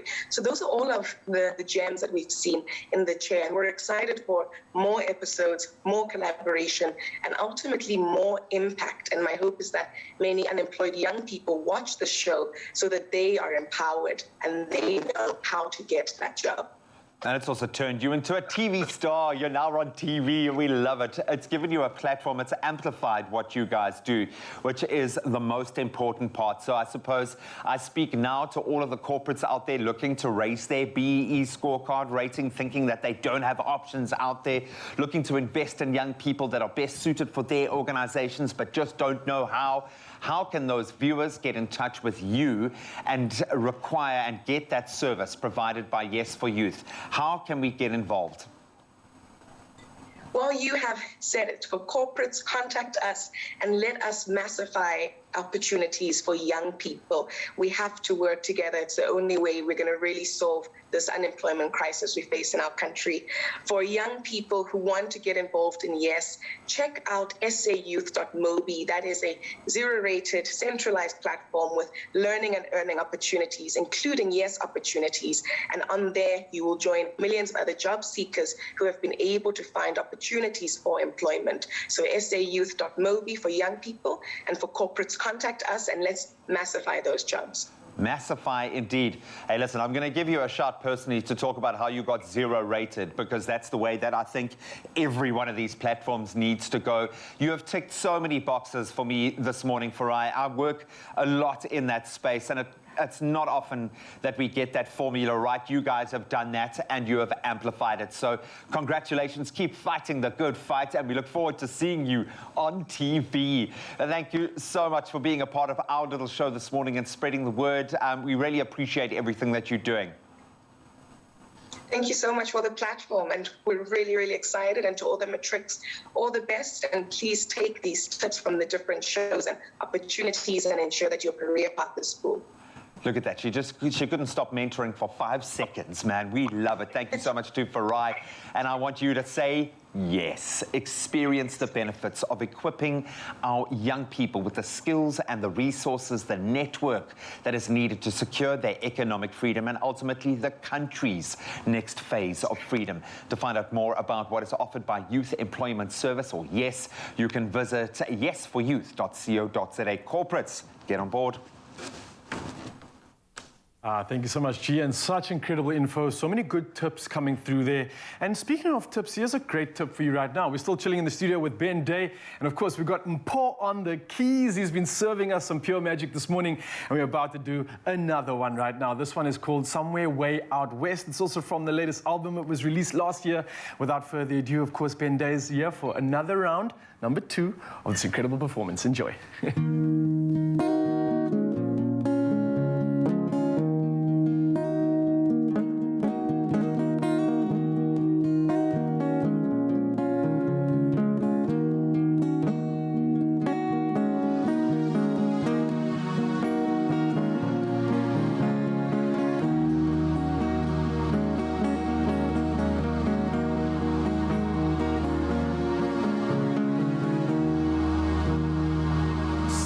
Don't you worry, don't you despair. I'm also looking for something there. And come the morning in the fields of fire, we can go searching side by side.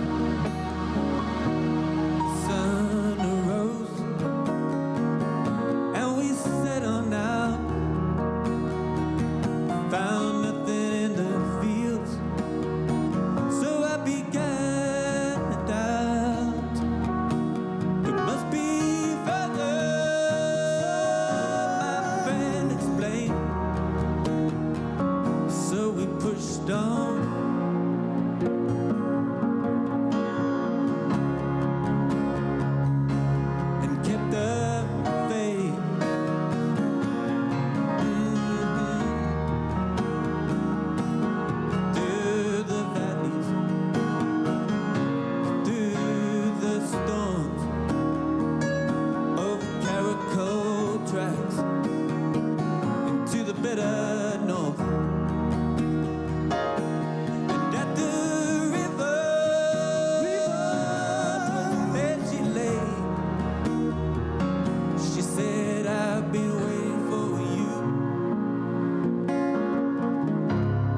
ocean, like at the waterfalls. So when she pulled me forward and dusted down my clothes, I gave a little smile.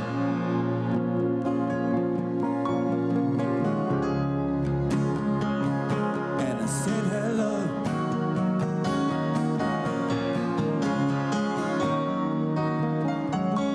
Her eyes said the ocean upon the land as she takes her strolls with a dog in hand. She said this water will save you, lay your sins to rest. So I took a dive somewhere way out west.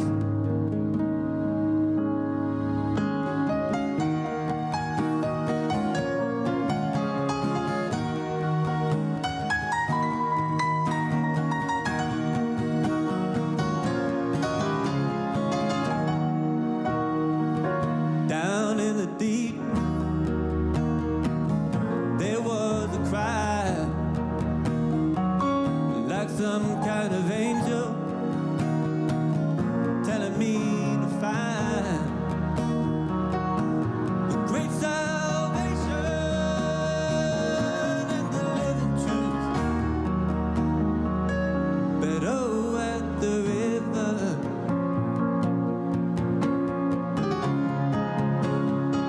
we only found out youth.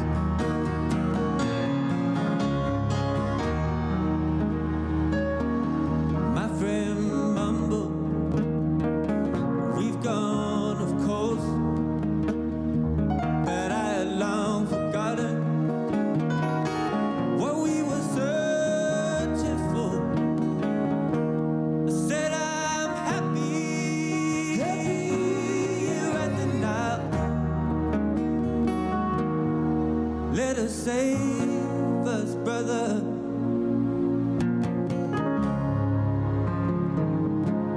from the wild.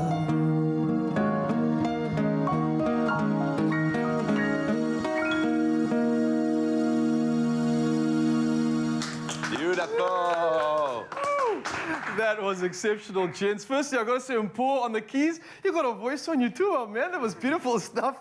And honestly, Ben, that doesn't just feel like music to me. Honestly, when I'm listening to you, it feels like you're telling a story. There's so much passion, so much emotion. How old are you, man? 27. 27. It feels like a 60-year-old telling me about his life journey and his stories. There's so much raw emotion in there, man. I can't thank you enough. That was one of the most honest performances I've heard in a very long time. Thank you, man. And it doesn't stop there, of course. We've got one more coming at you, Mzansi. Don't go anywhere. The magic continues. And we'll see you all in just a bit. That's stuff.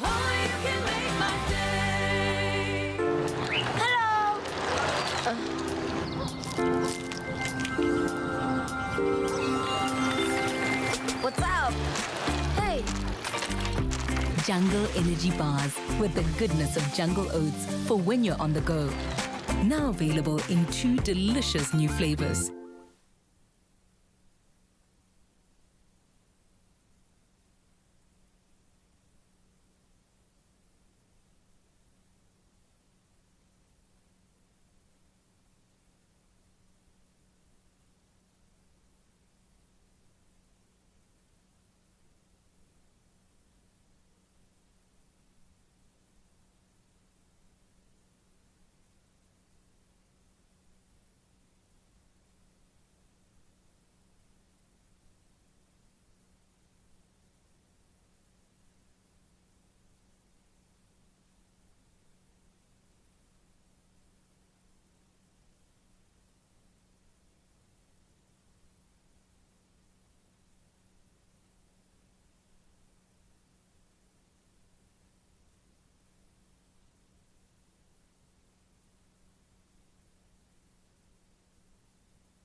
It's my feel-good breakfast show.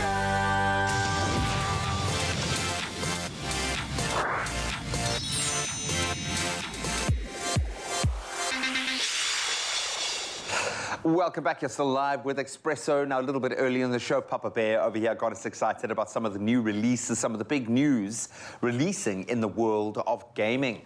God of War, one of the greatest PlayStation games of all time, undoubtedly, is now on PC, which is in itself massive news. And if you're a gamer, I think this will have been a very welcome new addition ahead of the next God of War title that's going to be released a little bit later this year, Ragnarok, which makes us excited in itself. But how big is this move to PC? Why is there such a buzz? Okay, so obviously one of the greatest games of all time.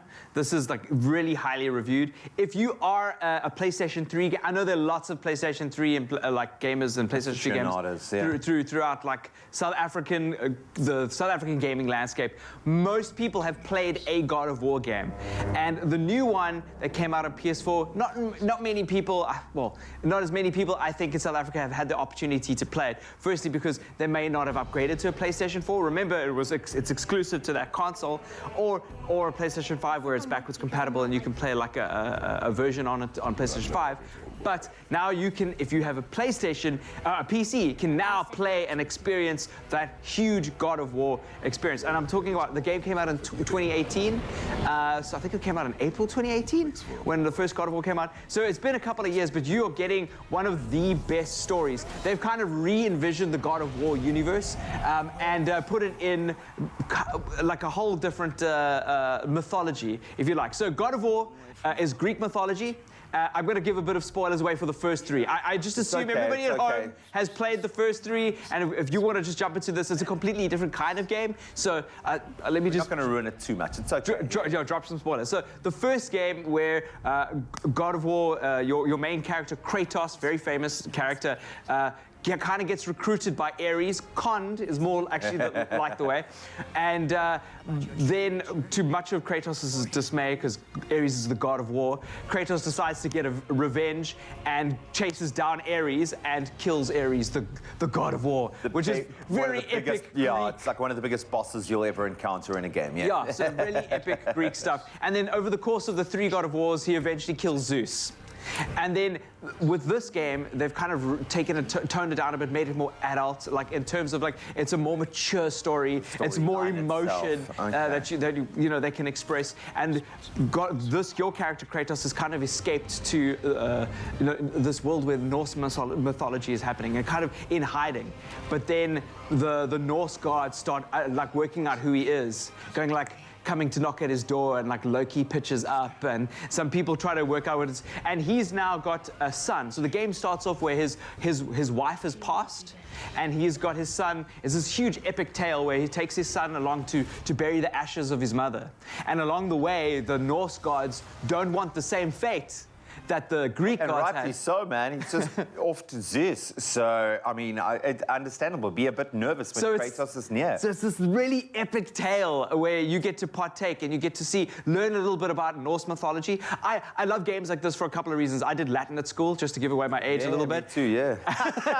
We're Papa Bear. Exactly. And one of the cool things about games like this, when I played like Age of Empires and games with Greek and Norse mythology, is when I sat in class, I knew more than my peers about it. So and they do their homework. It's not like they're just throwing it out there. They really do delve into the lore, which I think makes it even more exciting when you get to envision these things that you've read about or learned about come to life. Exactly. And they're all in Shakespeare plays. There's a huge, rich history in this mythology.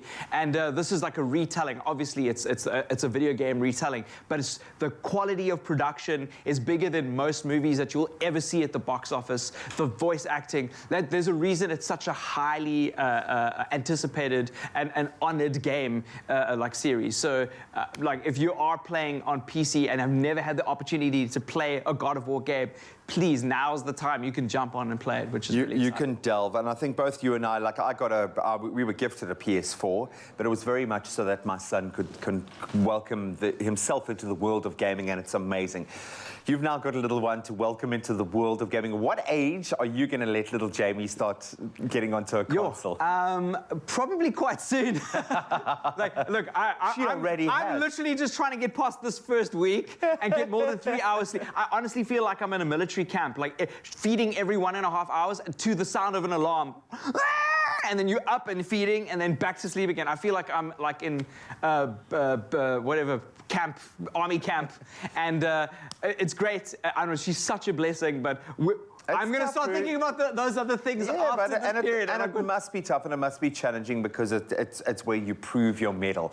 How are you dealing with the emotional wash of what you've been through? Yeah, I was joking with you before this happened to say there was a before and there's an after, and I can tell you as much as I want how you're going to feel, but it's not going to come close to how you actually feel, man. Yo. How are you doing in the midst of the eye of the storm here with this emotional little bundle? It's hard. There's so many things, you know, like I was telling somebody earlier that, like, it's hard to explain to somebody that's not a parent what it's like having a kid. And it was when she was born, it's like you've known her your whole life, and you just thanks for coming back. You know, like it's the reason you love your child, like, immediately. It's just like this familiarity, like, I know you. Like, they chose you, man. And she came along and chose you, babe. Yeah, and we've got the fortunate support of, like, all of our parents, and I think that is really important.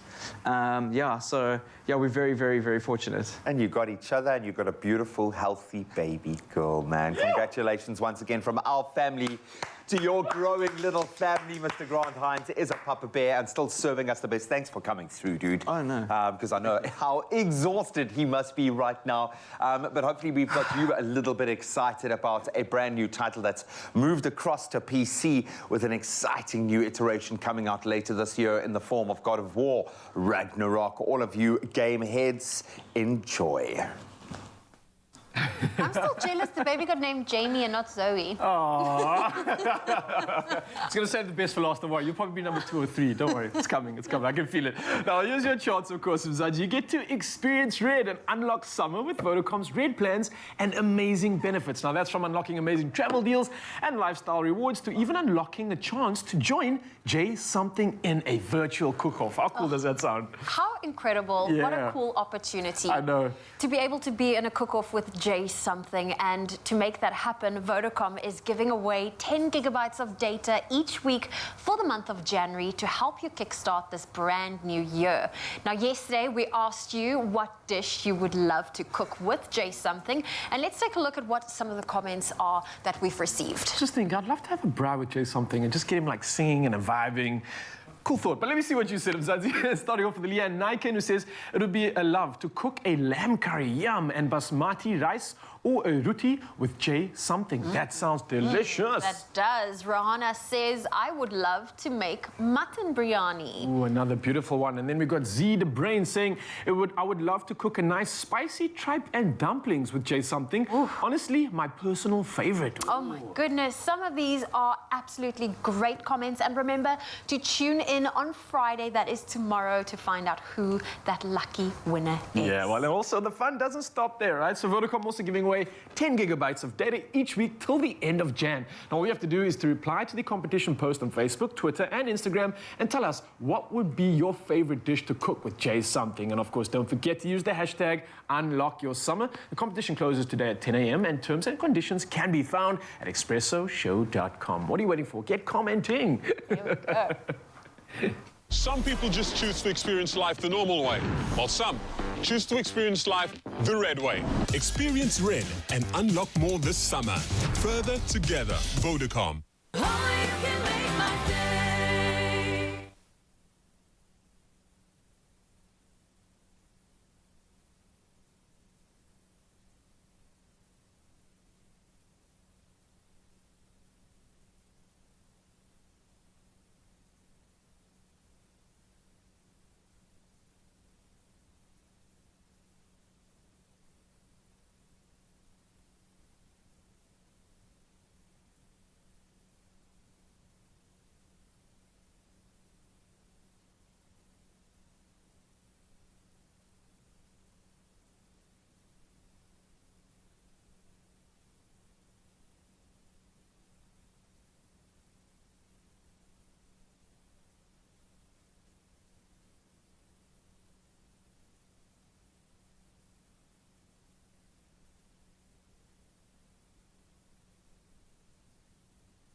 Hungry?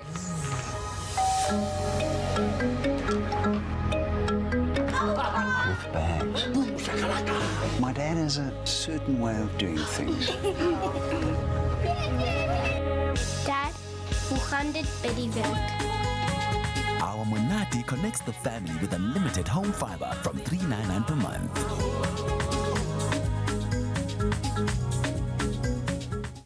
It's my feel-good breakfast show.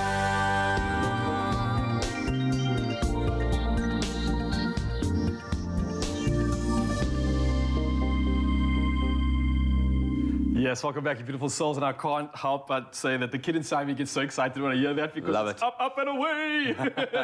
Of course, stargazers and the general public as well witnessed the first full moon of 2022 on Monday night with the wolf moon in full view across the world. Now, the wolf moon was lit by the sun and won't be the last astrological phenomenon that we get to experience this year. Yeah, man, it's going to be a cracker, in fact. So whether you casually enjoy just looking up at the night sky like myself, you're maybe an amateur astronomer with your own telescope, or you fall somewhere in between that scale, you will not be disappointed in 2022 with everything from more lunar eclipses and supermoons to actual meteor showers and maybe even a planetary alignment on the cards. So we needed to find out a bit more. Our science engagement astronomer, Dr. Daniel Kanema, is here to give us more info about these astronomical wonders in a very important year for his clan. They are turning 100. Dr. Dan, you don't look nearly 100 years old, man. You look very sprightly, but great to be connecting with you. Very good morning from our side. I've aged well, I think. You have indeed, man. Look, and something that I think is going to make us age even better is the things that we get to look forward to when it comes to the sky, right? So we've got all these major astronomical events coming out this year. What exactly can we look towards for 2022? Yeah, so I think just to start off, the Astronomical Society of Southern Africa, as you mentioned, which is an umbrella body of all the amateur astronomy groups, of which there are groups around the country, and then also professional scientists are often part of the Astronomical Society of Southern Africa. That turns 100 years. You can see me up on the top right there. Perfect. Beautiful, man. It turns 100 years. And every year we produce this sky guide. Where is it? Closer to my face. There we go. Yeah. There we go. That's a better photo. And that is available at Take a Lot or any major bookstore. So if you are looking at the sky or you want to know what's coming up, meteor showers and everything, it's a very detailed book. It's got everything you need for looking at the sky. I must say, Dr. Dan, I never knew this about why I think this book is even more important, because I used to check online and look at some of the star constellations in the sky. I never realized when you're the northern hemisphere, it's upside down or something. Southern hemisphere, we see it the other way around. So we definitely need our South African edition, right? Absolutely. I mean, there are constellations here which you can't see from the northern hemisphere. You know, there's a constellation called Mesa, which means mountain, and it's Table Mountain. It was identified here in Cape Town and named Table Mountain. So it's the only constellation which is named after an earthly object. So yeah, it's a truly South African constellation. So what are some of the most rare events happening this year? What are you most excited about? Yeah, so astronomically, there are various things which are exciting. There's the lunar eclipse, which is happening in May, and that's quite a fun one because it'll be happening in the morning. Normally they happen in the evening. That's a solar eclipse, what you're showing now. So we can tell your producers to flip that one out. And then you also mentioned some of the planetary sightings. So to see you can generally see Venus quite easily, Jupiter and Saturn. But twice this year you'll be able to see all 5 of the naked eye planets. Once at dawn in March, and then around Christmas you'll be able to see them all at dusk, which is pretty cool. You'll be able to have a chance to see Mercury, which is very hard to see because it's so close to the sun, and all those 5 planets, and that's all naked eye visible, so you don't need a telescope or binoculars or anything for that. You just need a good guide. You just need a good guide to let you know where it is. I love that. Now, speaking of, you mentioned, obviously, if we turn our gaze from the skies for just a moment, you also Society of SA, the Astronomical Society of South Africa, turns 100 this year, which you've mentioned. And a lot of the people that have written that book have put some content into this guide, which G is mentioning. Is this something that we can use to kind of guide us into seeing these events you mentioned? Is it something that anyone can kind of pick up, or do we need to be a bit more versed? Is it like for beginners or not? I'm trying to figure out if this one's for me. That's a great question, and it's absolutely for beginners. So everything is explained. We explain why meteor showers happen. We explain sort of how the motion of the planets. Everything is explained before it's kind of introduced. So eclipses are explained. There's a brief introduction to each section, and you can, so a complete novice can pick it up. You can learn a lot about astronomy in South Africa, and then you can also learn where to learn more, right? So, we do have these groups around the country in the various cities that have regular meetings and talks. And if you are really interested in astronomy, then I encourage you to join one of them. Also, then you get a free sky guide. Yeah, exactly, man. And you become part of the tribe. I love it. Well, the tribe was really excited about the full moon that we've just been treated to. What in fact is a wolf moon? Does this fall under your jurisdiction? Why we call it a wolf moon, or is that more a historian's job? What was all the furor and the excitement around this particular full moon that we've experienced? Yeah, so the naming of the moons, like Wolf Moon and Harvest Moon or anything like that, I mean, that's something very human-focused. Astronomically, it doesn't mean much. Obviously, full moons are always beautiful and stunning. You do get supermoons, where the moon is slightly closer to us, which means it appears slightly larger than a regular full moon, and that happens throughout the year. So there are smaller moons and there are bigger moons. So that's what we call a supermoon or just a sort of regular full moon. And then things like the wolf moon and others are things which largely from the northern hemisphere, actually a lot from America, have named these. Actually in the Sky Guide too, one of the things we're trying to do is rename some of these moons with South African context. So like there's a meerkat moon this year, for example. Nice. Buddy, I don't know if you know this, but the meerkat just happens to be my spirit animal. Okay, this is what gets me moving, and this is the year of the 2022, which is my year, my birthday. So I just think something special might be on its way. But no, the meerkat's perfect because a meerkat always has an eye on the sky, generally looking for predators, but they generally have an eye on the sky. Buddy, we can't let you do any more shameless plugging of your amazing book because you've done it so many times. No, we love the fact that you are taking this passion that you guys have as a community, a scientific community here in South Africa, and especially when it comes to our stars, and you are opening this up for the man on the street, for Ryle and I to be able to delve into and really enjoy what promises to be an amazing year. So enjoy your 100th year celebrations this year, and I know we'll be connecting with you every one of these big moments in the sky and beyond. You'll be filling us in, so you're going to have a busy year as well, my friend. But thank you so much for joining us this morning. Always a pleasure. Thank you to be on. Cheers, guys. Cheers. I just stopped short of asking him what star sign he is, because I know that would just drive him absolutely insane. We know for astronomers and astrologers, it's going to be an amazing year. Wherever you sit on that fence, this is the time to look up, man. The wonders abound. Thank you, gentlemen. It's now time for us to take a final look at your morning headlines, starting with national news. The city of Johannesburg has placed 1,800 Metro police officers on the streets of the city to deal with lawlessness in the CBD. The deployment is part of Operation Buya Mteto, meaning bring back the law. The revived Buya Mteto is a multidisciplinary project involving all city departments, the police, the SA Revenue Service, and the Department of Home Affairs. Officers will be responsible for block-to-by-block patrol, stop and search operations, and undercover operations.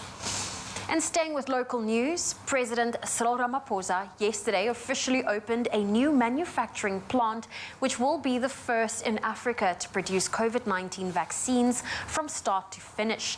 The Nant SA facility is an initiative by the US-based, South African-born and educated biotech billionaire Dr. Patrick Soon-Shiong. Speaking at the launch of Nant SA in Brackenfell, Soon-Shiong said the aim was not only to start producing the vaccines within a year and to make 1 billion doses annually by 2025, but also to produce vaccines for all major diseases affecting Africans. Moving to news abroad, the UN Secretary-General Antonio Guterres has expressed optimism that there is now a demonstrable effort to make peace in Ethiopia. His office released a statement after he had a telephone conversation with the African Union representative for the Horn of Africa, former Nigerian President Olusegun Obasanjo. Guterres was briefed about efforts made by both the government of Ethiopia and the Tigray People's Liberation Front to move towards a resolution of the violent conflict. The UN chief emphasized the need for all parties to demonstrate commitment to peace.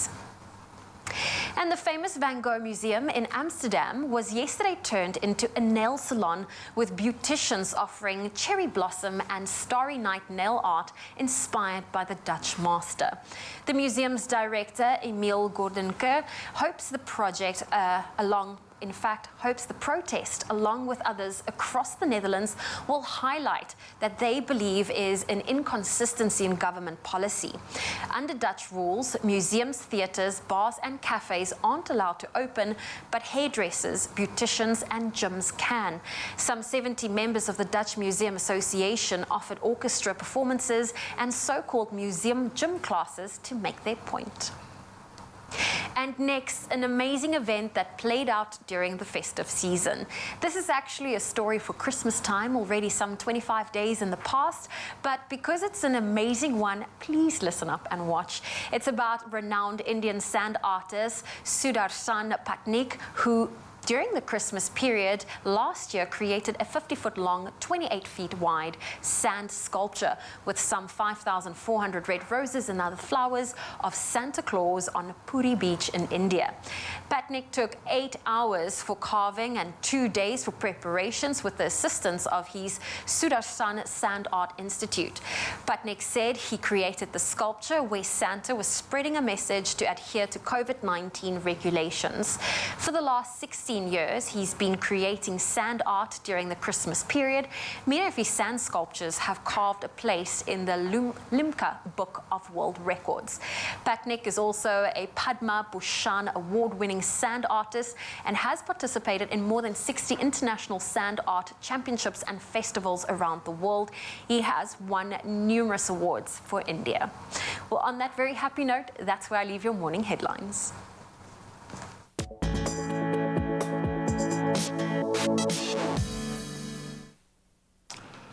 Thank you so much. So let's start with cricket this morning, and truly magnificent centuries by Themba Bavuma and Rassie van der Dussen. They led South Africa to ultimately a comfortable victory in the end by 31 runs over India. That was in the first of their ODIs playing out in Paarl yesterday. So the Proteas batted first and were indebted to Bavuma and van der Dussen as they recovered from a hesitant start to compile an impressive 296 for 4. The pair scoring 110 and 129 not out respectively in a partnership that was a massive 204 runs. India, they started their chase well with Shikhar Dhawan and Virat Kohli sharing in a 92-run stand for the second wicket. That was until Keshav Maharaj. He bowled Dhawan for a well-played 79. The visitors then lost 4 quick wickets for just 18 runs as South Africa restricted them to 265 for 8. Then on to yesterday's footballing action. Nigeria, they wrapped up their Group D campaign at the Africa Cup of Nations with a 2-0 win over Guinea-Bissau Guinea-Bissau. The result secured by second-half goals from Umar Sadiq and William Troost Ekong, and that sees the Super Eagles become the only team to win all 3 group matches, in fact, and underline their status as one of the outright favourites for the title. Elsewhere in Group D, Egypt narrowly saw off the Sudan 1-0 to ensure that they finish as runners-up to Nigeria, and also booked their spot in the last 16 of the competition. It was the Pharaohs defender Mohamed Abdelmonem who scored the only goal of the game. Then a little further afield, but staying with football, Steven Bergwijn, he scored twice in stoppage time as Tottenham Hotspur pulled off a remarkable 3-2 victory over Leicester City. So the Foxes opened the scoring through Patson Daka in the 24th minute before Harry Kane equalised just 14 minutes later. The hosts then took the lead again in the second half through Harvey Barnes before super sub Bergwijn, he netted in the 95th and 97th minutes. Then on the field beside them, United, they bounced back from their disappointing 2-2 draw against Aston Villa with a 3-1 win over Brentford. Anthony Elanga, Mason Greenwood and Marcus Rashford all on the score sheet there as they earned their 10th win of the season.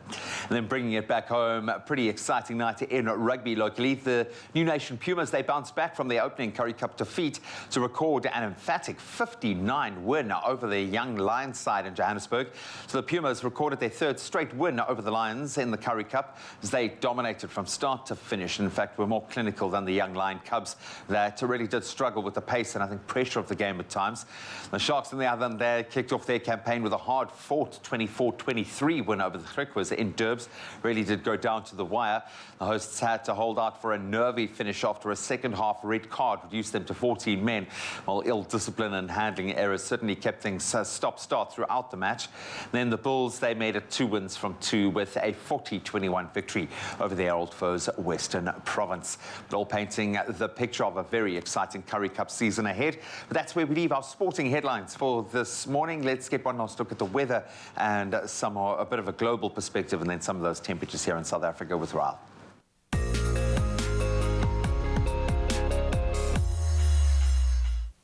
Thanks so much, G. Now to take a final look at the weather this morning, and the Department of Water and Sanitation has warned that more communities living close to rivers should brace themselves for further flooding. Now that's especially in areas along the Vaal and Orange rivers. Now a spokesperson from the department, Sputnik Ratau, says several areas are expected to be evacuated due to persistent rain. Now Ratau said heavy rain and thunderstorms are still forecast for the mid-Vaal, lower Vaal and lower Orange catchments. Now the inflow will further affect dams, water levels. Meanwhile, images of large swells up to 5 meters along the Cape Coast were circulating on social media yesterday. But the SA Weather Service says this is not unusual. It said the swell could die down somewhat by the end of today, but there should be 4-meter swells again tomorrow morning. Now, after tomorrow, the raging coastline is expected to settle. Well, now, from weather news to sunrise views. And we do love starting the day seeing your parts of the country and absolutely love seeing how you wake up wherever you are in your side of the world. And regular contributor Fatah Khan shared his familiar view of the day beginning in Richards Bay, overlooking the yachts in the harbour, showing off soft rays from the sun cast across the sky. Absolute majestic stuff. And then Lemise Levi Mulaji shared this beautiful shot showing the sky transitioning from burnt hues of orange and yellow to pastel tones of blue and pink. Somewhat of a magical experience, I can only imagine, but thank you for sharing the picture just to give us a little taste of what you've experienced. And then at 7 a.m, Serena M. Scher from Mshlanga kicked us off with this absolutely breathtaking sunrise image overlooking the ocean. Definitely one of the best we have received in 2022 so far. Now we hope this gives you inspiration for your own sunrise photographer. Keep bringing it through. But last but not least, we are celebrating Suzette Kun from J-Bay, and she's becoming a regular contributor too and part of the family. We just love this beautiful shot capturing the pastel-hued sky on the coast. Yes, Mzansi, thank you. I've been inspired. You've given me the energy to kickstart the rest of the day with those visuals, and I want you to keep coming through and sending it on our way because we love seeing where you start your day. But for now, let's take a look at the temperatures one last time in the country, starting off in Polokwane. Today starting at 14, moving up to 26 with thunder showers. Mbombela starts the day at 18, moving up to 26 with rain. Pretoria, no rain expected, 17, moving up to 28. In Joburg, your day starts at 15, moving up to 26. In Mahikeng, the day starting at 16, moving to 27 degrees. And then in Klerksdorp, 15 being your low, moving up to 28 degrees. Kimberley starts the day at 19, moving up to 33. Bloemfontein, very similar, 16 to 29 degrees. And Richards Bay, the rain continues, 19, moving up to 29 degrees. Pietermaritzburg, however, sees some sunny skies, 17 moving up to 30. Durban sees a low of 20 and a high of 29 with some sun your side. Mthatha, the sun continues, 17 moving up to 33. And in East London, the day starting at 21, moving to a nice warm 30 degrees with the sun coming through. Cradock sees a low of 17 and a high of 37 degrees, the hottest of the day it seems. And then Gqeberha starting the day at 19, moving up to 29 degrees Celsius. George carrying through with the sunny conditions, 15 moving up to 27. Cape Town starting the day at 16, moving up to 25 with sun all the way around. Worcester much the same with the sun, 15 moving up to another scorcher and a record, sharing that one with a 37-degree high. And then Sutherland, 13 moving up to 32 degrees. And last but not least, Uppington starting the day at 23, moving all the way to 36 degrees Celsius. That's a final look at the weather. Again, I can't thank you enough for sending those beautiful pictures through. I love taking just a little chunk, just a little bite out of your day just to see what's happening. And speaking of bites, let's head back to the kitchen. Yep, it's okay to be hungry. It's that time of the day. In fact, we need our extra energy because it's official. We are back to work. We are back to school. We are back to reality. Oh, man. And it's a bit of a balancing act, but we want to help you as much as we can. So let's keep one thing simple. Mealtime with Simply Chicken. So for quick and easy recipes, you can follow at Simply Chicken ZA on Instagram. And remember, you can win yourself an Instant Vortex air fryer every week this week, well, with Simply Chicken. And to become the very first lucky winner of 2022, all you need to do is reply to the competition post that's found on Expresso's Facebook, Twitter, or Instagram page and tell us your hashtag #RealMom back to school lunch and dinner stories. So here's the kicker. You not only stand a chance of winning, obviously, that game-changing air fryer, but also then get the chance to tell your story live on Expresso and then automatically be entered into the draw for the grand cash prize of 10,000 Rand. That is awesome. That's a lot of nuggets. Don't forget to include hashtag #RealMom in your answer. That competition closes at midday tomorrow. That's the 21st of January, so you don't have a lot of time, so get on it. We want to hear from the real moms out there, but you can find all those terms and conditions on expressoshow.com. Good luck.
Welcome back, you beautiful souls. Tech Thursday is about to kick off with an absolute game changer right now. You definitely want to pay attention to this. I'm so excited when I see people using their passion, using their talents to create magic, right, G? Yeah, man. Is it science? Is it wonder? It is changing the narrative. Yeah, let us find out. Now, master's student at UCT, Kai Goodall, is using his love for engineering to make a difference in the community. Now, studying in electrical engineering, Kai has been involved with outreach programs for a few years now. And now that's in order to help underprivileged learners to realize their full potential through the field. Yeah, closing the gap. That's been our focus all morning. Now, he's also recently won an international design competition, the RS Components International People, Planet, Product Student Design Challenge for the innovative foot-cranked washing machine dubbed the pedal and spin washing machine. It sounds amazing. Well, Khan joins us now in studio to chat a little bit about some of his amazing new inventions that are hopefully going to make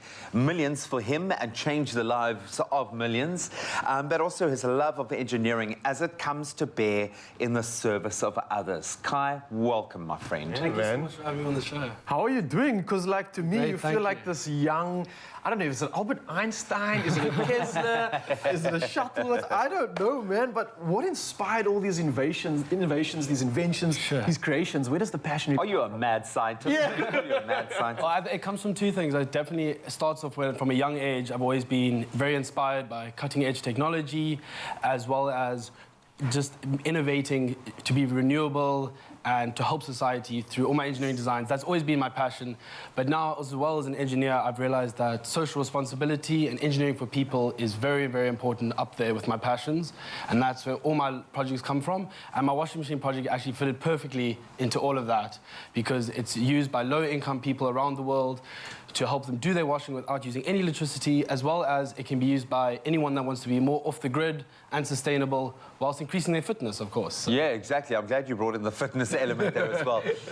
I just have this vision of you looking at every problem in the world and then not being able to sleep because you know that there is an invention out there that can counter that. How does the process work for you in terms of your creativity? Because it's not just about a scientific component within your brain. You're addressing social issues here. There is a different dynamic at play. So where does that seed start to germinate for you? Are you constantly writing notes on a pad? Do you drive down the street like, I can solve that problem. I'll invent something. How does it all work? Okay, sure. So, yeah, as currently doing my master's in electrical engineering at UCT, and for my undergrad, I did a Bachelor of Science in Mechatronics. So UCT has been a great platform for my social innovating, as well as developing things that help society. So actually at UCT at the moment, my lecturer, Dr. David Oyedokin, found out about this competition, which was run by RS Components. It's called the International People, Planet, Product Student Design Challenge, in partnership with the Washing Machine Project and Grassroots. And it was to basically improve their current hand-cranked washing machine, which is used all around the world in refugee camps and low-income formal settlements. So I improved the design, and I came out tops with my pedal and spin washing machine, which I'll be showing you later on the show, as well as all my designs. I always think, just like you said, I'm always thinking of how can I be sustainable and help society through one of my engineering designs. And that's what these projects are right here, is they're for outreach to encourage the youth in South Africa in underprivileged areas to actually do engineering and uplift their own communities. So that's always behind all the answers might be there already. Yeah. And one thing I absolutely love, and it's almost like inside me, is just celebrating the nature boy inside of me, because this invention that we're speaking about, it's so green. You're mentioning the passion that you have for sustainability. Why is that so important to you right now, man? Okay, no, that's very, very important to me. And I'll tell you why. It's because it's one of my main passions at the moment. And this washing machine uses no electricity, and it can be used off-grid to boost sustainability. And through all my projects as an engineer, I've realized that us engineers, we have the potential to create a much greener future for everyone. Yes. And all these projects here you see today and the washing machine, they all use renewable energies, and that's probably my main passion at the moment, is renewable energy, innovating in that space and creating new technologies. So all my projects use solar energy or no electricity where they can, and I think that's very, very important for the future because of not relying on Eskom and just being off-grid and more sustainable. Do you think that should be like the mandate for all engineers? Like this guy's setting the bar here. Yeah, right? no, look, completely, man. But that should be the point of technology, to service humanity. That's why we are applying our collective might. Thank you so much for building a miniature Batmobile for my son. I absolutely love the fact that this is the first... And you built one for Carl as well. Yeah, for Carl as well. What is this, first of all? Yeah, I'm guessing a solar-powered something. Before we introduce the world to your amazing washing machine, talk us through what you brought in to show. Okay, sure. So these are currently my projects I'm working on, as well as I have this great project here as well. But I'll be talking to you this in a second. That's the one that's going to make you millions. I don't know what it is, but it's going to make you millions. Currently, as I said, UCT has been a great platform, and I started off strong in my honours year. I made that project over there, which is the smaller little solar car, and it's very dynamic, intuitive. It has solar panels that track the sun whilst it drives. It can do obstacle avoidance. Wow. And I actually, in 2019, I won an award for it at the South African Institute of Electronic Engineers National Student Project Competition because of its outreach potential. As in, we take this to high schools in Mitchell's Plain, and we actually show the high school learners, here's engineering, and we want to create and nurture that interest in electrical engineering from a young age so that they can also study engineering. And then the natural progression was I had to build a better one, right? So this is a much more advanced solar car right here. Currently, it doesn't have solar panels on right now, but it's in progress. And this is my master's project, and it's going to use really cutting-edge technology such as computer vision, which is using cameras, as well as artificial intelligence for more advanced self-driving, as well as solar tracking. And this, I'm actually been running an educational program at UCT for about 12 weeks now when high school learners come, and I've actually been teaching them basics of electronics, as well as they've been helping me build it to further improve their lives, as well as... And it's much faster. What is that? Please tell us what this cool thing is. So in 2020, during the peak of coronavirus, I actually designed this. It's a 3D printed multi-tool that can open a number of taps and doors without... Please take one and look at it. Without touching the surface of the tap and door in shared communities, where the issue is that many communities use single taps, and we actually got sponsorship from the IEEE, which is the Institute of Electronic and Electrical Engineers, and we donated 1,000 to Khayelitsha and 1,000 to Goodall in the townships there. So this has been another great little social innovation of mine, and it's showing that through technology such as 3D printing, anyone can think of a design and bring it to life. Just like that. They're going to be using these on Mars, I have no doubt. They're going to, hopefully Corona won't go to Mars, but they'll be using these on Mars. Buddy, stick around, you're doing some amazing work here. But, and the crazy thing is, he hasn't even really gotten started, dude. He's still studying. This is insane to me. We're going to introduce you to that game changer, that award-winning washing machine that could potentially change the lives of millions of people living below the breadline. Stick around.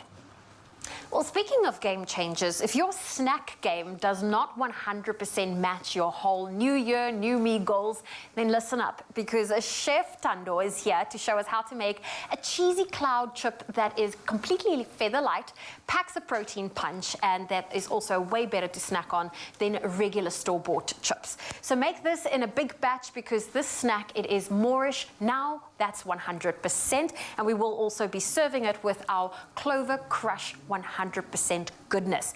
Chef Thando, I love alternatives for snacking. Yes, healthy alternatives is the way. Yes. I mean, it's I feel like it's a little bit of a cop-out just to put like popcorn in, but sometimes you want something a little bit different. Yeah, true. So today we're making the cloud chips. I'm going to get you started on the chives. Okay. Come through with those knife skills.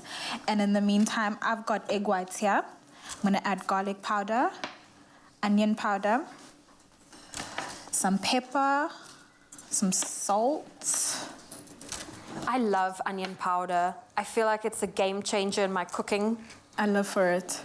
Onion powder, garlic powder. They add that extra like element of flavor and depth of flavor and everything. Especially for those savory dishes. Okay, so I'm going to whip everything up. Then once you're done with those, I'm going to add those to here as well. I'm concentrating really, really hard because my knife skills are not where it should be. Girl! I don't want to cut a nail on it. Okay, no. If it's for the nails, add that for you? There we go. There you go. Oh, perfect. Okay, I added more cheese just because... We want it nice and cheesy. I'm going to pour us some of our Clover Crush, and this is our carrot and orange flavor. Just something to just refresh while we get into our recipe. Ooh, thank you. And then I'm going to bring this forward and then pour this in. This really is a quick, easy recipe, minimal ingredients. I mean, you really play around with your spices and the flavors. And also with our Crush 100% goodness, you get the perfect, refreshing drink every time because it's 100% fruity, tasty goodness in every sip. And it's also the perfect pairing to, you know, our cheese cloud chips for this afternoon snack or a morning snack. If you're just an all-around snacker, this can be an all-day kind of snack. Yeah. There we go. So we're going to pop this into the oven. Yeah, for 10 minutes, 180 degrees. Okay, so once this is in the oven, you can put it in at 180 degrees for about 10 minutes, and then we are left with our little cloud chips. Now I'm going to walk over here to just show you how incredible it is. You can serve it with a little bit of a dipping sauce. I have to try this. I feel like I'm the snacker today. Give it a little bit of a dip. Ooh. It's light, it's airy, and those savory flavors really come through. The garlic powder and the onion. Amazing. Chef Tando, this was incredible. If you want to get your hands on this delicious cheesy cloud chips, it's available on our website. You can find it at expressoshow.com. Please don't stop me. I have one more. Yes, bring the family. 100%. Your cousin's coming over. Get the crush and I'll get the ice. The whole family. More Crush Milk, 100% refreshing, 100% goodness. Made with love by Clover.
Welcome back. Thanks so much for keeping it locked as we delve into the final half hour of what has been an inspirational show.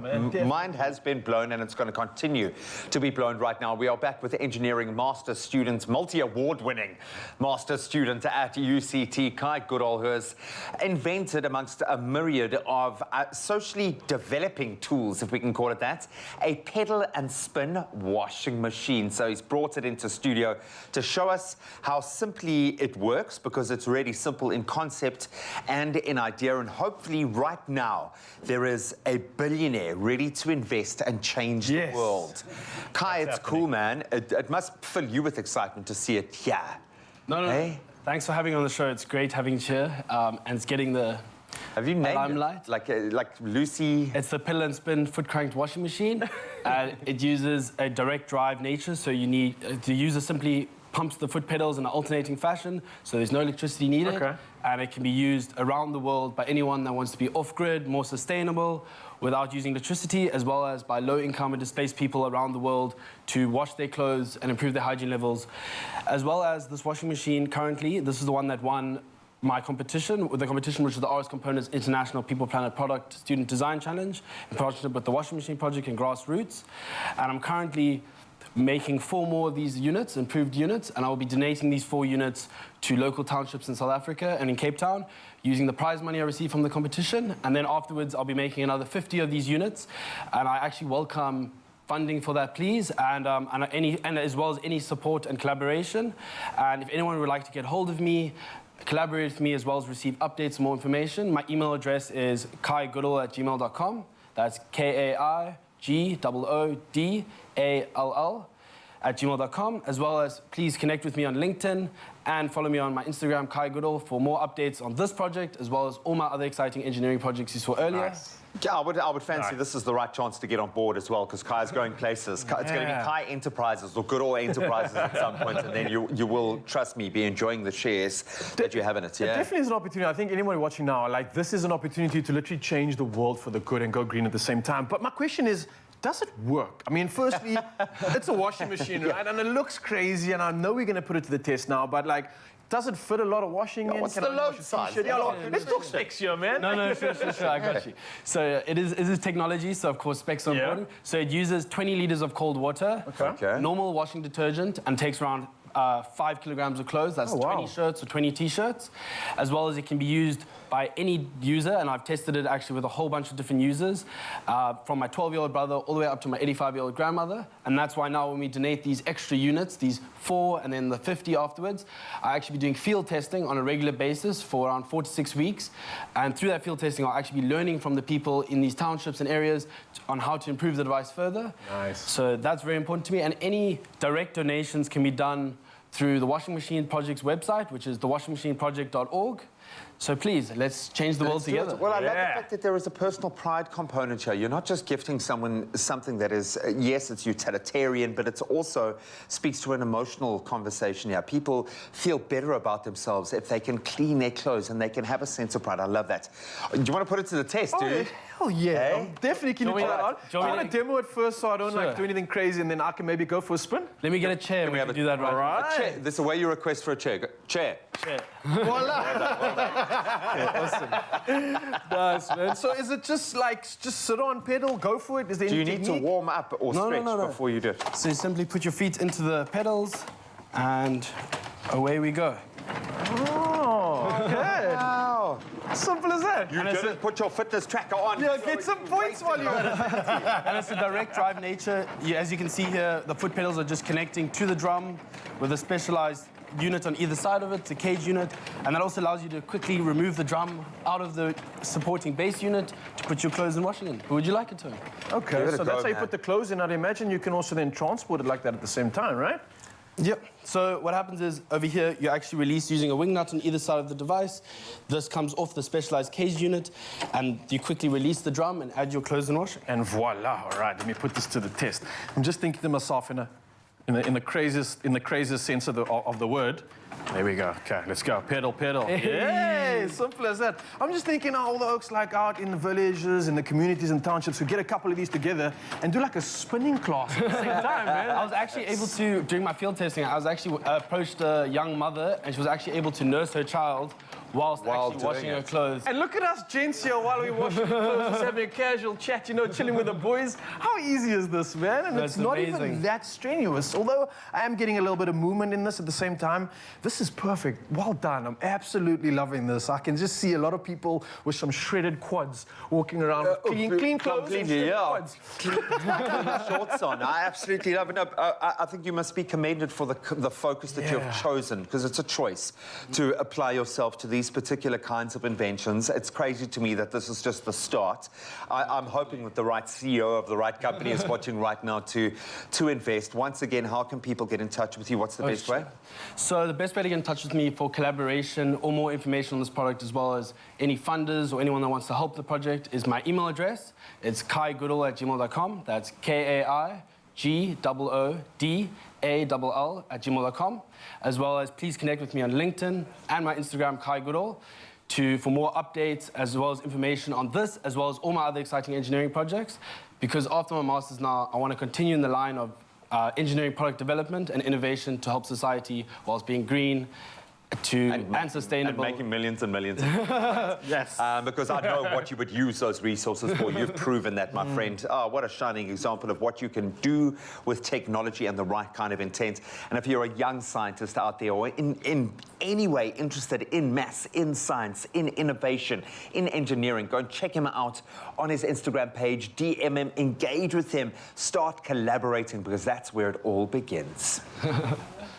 Well, we love talking money and investing, and we have been asking you to hashtag take your money seriously with Nedbank. And, you know, we've been asking you to share, and we've been so overwhelmed with your responses. I'm going to get Graham to come and join me in studio as we take a look at some of your responses. Gentlemen? Because I also need to get some money advice now, and it's a big year ahead. I need to get a part of this conversation, of course. So I'll kick it off for us. Yeah, right? please do. Okay, so this one came through. This is from Don Kabil that says, do everything by myself. For example, wash my own car instead of taking it to a commercial car wash. I think that's where a lot of people can hashtag take your money seriously. Yeah, and a lot of, we say this every day, a lot of little things add up, and ultimately it can make a big difference. Nkwazi Mshenga says it's 2022, full stop, boom. Start making better money choices and avoid reckless spending. Here's a plug. Draw up a budget plan. Compare prices before buying. Keep a record of your spending. Bank every change you have left after every shopping expedition. Hashtag take your money seriously and switch to Nedbank. She's interested in that extra $5,000. You can see she knows. Makes sense, though. Makes sense. I see where you're going with this. Now, Poor Mercy says, when I go to work, I always carry a lunchbox to avoid buying food because I always spend that extra money that I would be saving. The amount of times I've done that, I love this tip. Hashtag take your money seriously. And of course, at the same time, you're getting a health benefit there. You Mr. Bucky, though. You're right. He does actually have a little bag of Tupperwares that he walks around with. I think everyone that's into their meal prepping will take advantage of that little cooler bag filled with yummy snacks for the whole day. And save yourself, Definitely. And that was some great advice that we received from you. And this January, together with Nedbank, Expresso has up to 10,000 Rand weekly up for grabs. This week's winner will be announced tomorrow. That is Friday. Yeah, now all you have to do is share a story of how you could avoid certain scenarios if you made better money choices and what you can achieve when you hashtag take your money seriously. But what you need to do is get onto our social media pages and share your story with that all-important hashtag take your money seriously. Then you stand a chance of winning 5,000 Rand with Nedbank to kickstart your year. Kickstart a great idea, a new invention, maybe, but that's not all. That's right. So if you're called live on this show as the winner and you bank with Nedbank, you get an additional 5,000 Rand. That's 10,000 Rand. Ooh, money, money, money, money. Now we can make better money choices with a bank that takes your money seriously. So go on and head to our Facebook and Twitter pages now and hashtag take your money seriously. Now you could be starting your year off right with a great cash prize, of course, just like we mentioned now. And those T's and C's can be found on expressoshow.com. 10 grand. Money, money, money, money. Never think 100 Rand is just a clipper. It's a fresh fade or prepaid electricity. It also gets you a gold credit card from only 40 Rand per month, and you still get change. So, do you want a bank that takes your money or a bank that takes your money seriously? Get a Nedbank Gold credit card that helps you afford more.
It's my feel-good breakfast show.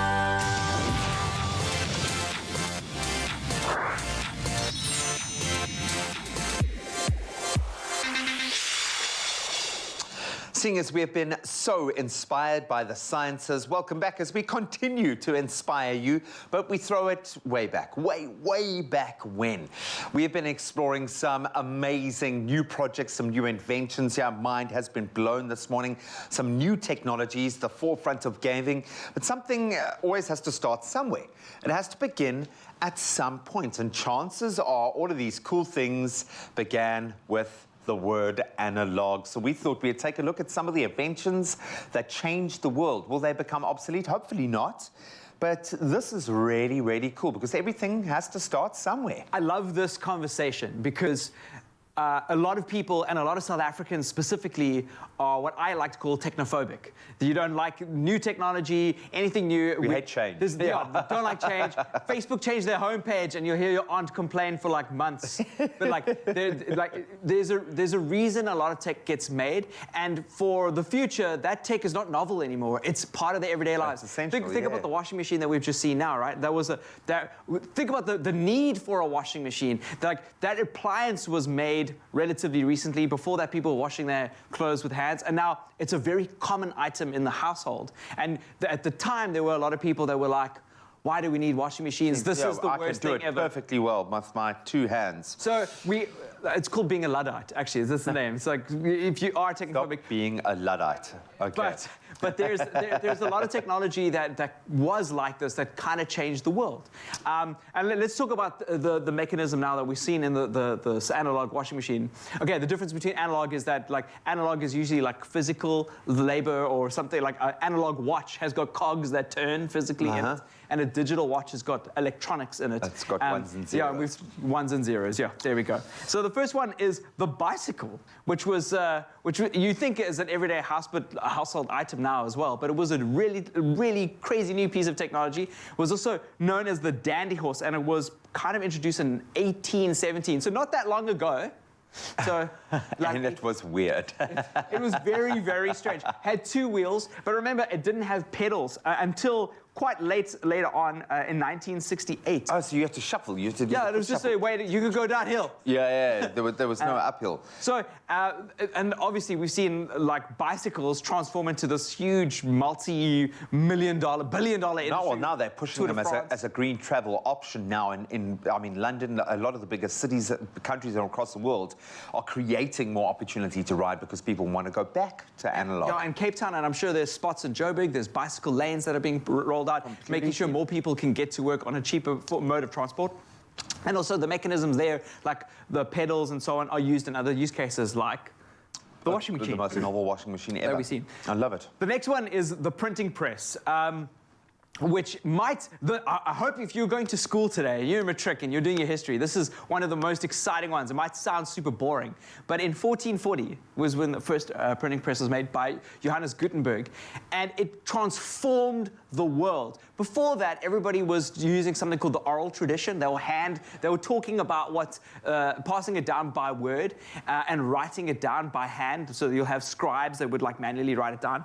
But the printing press opened up the opportunity for people to have home literature. Remember, it's famous because it was the first device to print the Bible and get the Bible in everybody's hands. And the church at the time hated it because they wanted to keep the Bible in a language that people didn't understand, which was Latin. With the Gutenberg press, they were able to, with Martin Luther, who did the Reformation, they were able then to print the Bible in regular German. Democratized church and knowledge, and people just made the Bible in everyday tongue, so people could read it for themselves and make up their own minds and so on. And people at the church burnt those books at the time, and books were seen as evil. Yeah, so that's the whole idea of like technology coming in. Attachment of technology. Yeah. Completely. So anyway, the history of the Gutenberg press is something that's very fascinating. I love it. So you got to read it out. Another one is the sewing machine. Before that, like a sewing machine is actually quite old. Like it goes back to like 1790. Yeah, because they also had a pedal iteration that would. Yeah. So usually, you would sew by hand, but with the invention of the sewing machine, you could now automate that process and then make more reliable stitches. and faster stitches, which increased the amount of clothes that one individual could make. So if you had clothes making as a profession, you could make more money. Created industry. I love which that. is Very and cool. we use sewing and knitting and so many things. This to me is still like I understand a lot of technology, but it's still magic to me. Every time I see a sewing machine operate, I have to go like, Yeah. and even an analog one, I'm like, how are you doing this? How have you not tied yourself into a knot? Now, my mom's an amazing seamstress, and she works with a big industrial sewing machine, and I'm still mind blown. And like, you should watch it in slow motion. It's just, it's wild. I still don't understand how it works, but it's still one of the most common household items that use like analog tech. And I think this next one, this final one, everything relies on physics, ultimately, whether you're doing it analog, whether you're doing it digitally. Some things have very I would say humble that analog exploits physics to do what you want what you need it to do. In the case of the water pump.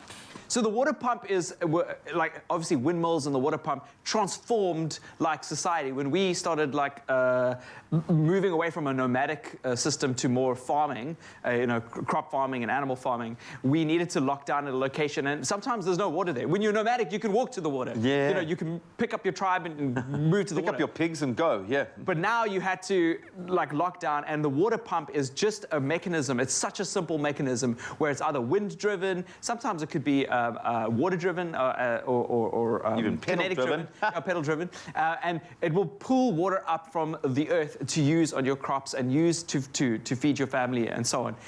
And then also harness it. So windmills use wind and water mills, to break down wheat chaff. So whatever you farmed, you can use that mechanism to then make flour.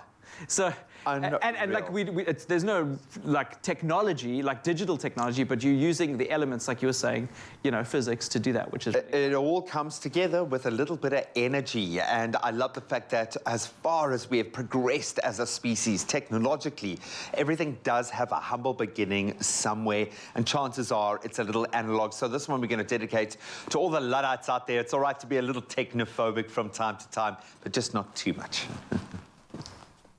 Thanks, G-Man. Well, you know what? We all love TikTok trends, and those definitely for those who want to keep up to date with what's happening around the world. And dance challenges, they remain some of the most popular. Now, the Trigger Dance Challenge is bringing out the best moves from Mzansi, and we wanted to take this moment to just have a look and see who pulled this challenge off. Graham, are you going to come and join us and look and watch? I want to see the people. Meerkat. Oh, hey, I think that's coming. Have you seen the challenge at all? It's quite a crazy one. You really got to move your body. It's all about the hips and the timing, but it's quite crazy. And at the top of the trend, we have Major League DJs whose video has been viewed almost 2 million times. Wow, take a look at this one. People want to see. Ah, Corona. Ah.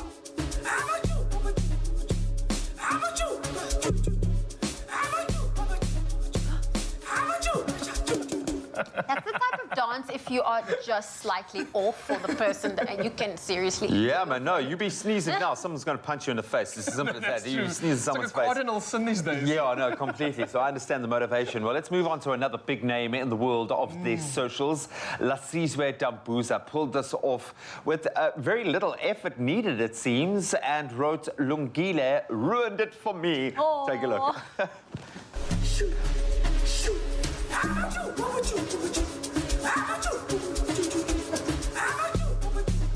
Yo.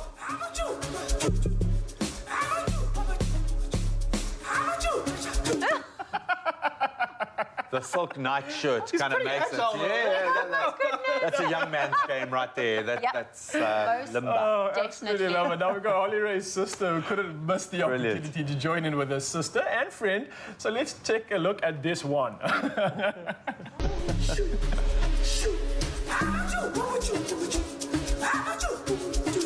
The sparkles everywhere.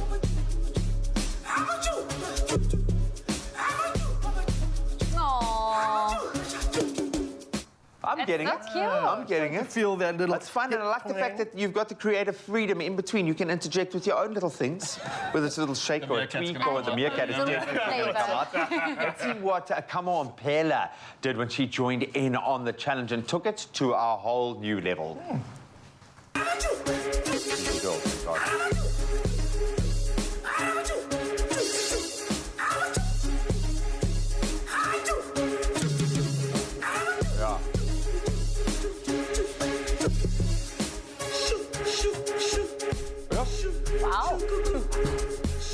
Sure. Yeah. Wow. Sure. But she can dance. That's the thing. She's a dancer, clearly. Okay. Wow. Oh, I look at some of these moves and I'm like, why couldn't I have more rhythm? Yeah. No. Beyond me. And I wish I could sing. I wish I could dance. But yeah, I am just presenting to you. It doesn't stop. It doesn't stop us from singing and dancing, man. We love it. Now, this digital content producer is King Ivic. He was the founder of the Dance Challenge, and his video is currently sitting on 3.3 million views. Whoa. Let's check out how the founder did his one. Shoot, shoot. How about you? What would you? What would you? How about you? How about you? Oh, cute. How about you? How about you? Beautiful. Is that hip hop? Yeah, no, I don't know. Go for it. I can probably only do it one way. That's what I've learned about my body. I can do it one way. I can turn one direction. We've got to try it. We've got to try it, man. The music is so compelling. I feel like we've got to do it, man. Okay, why not, man? I feel a bit of a sneeze coming on. Let's see how the meerkat would do it. I thought it was pre-recorded. I was about to say our Expresso people did it, so we're doing it. We're doing it live right now. All right. We've got to try. I do feel a bit of a sneeze coming on. Yeah. It's just not my way. Hey, yeah. You must sneeze. Hey. Yeah, there we go. That's that hip move. There we go.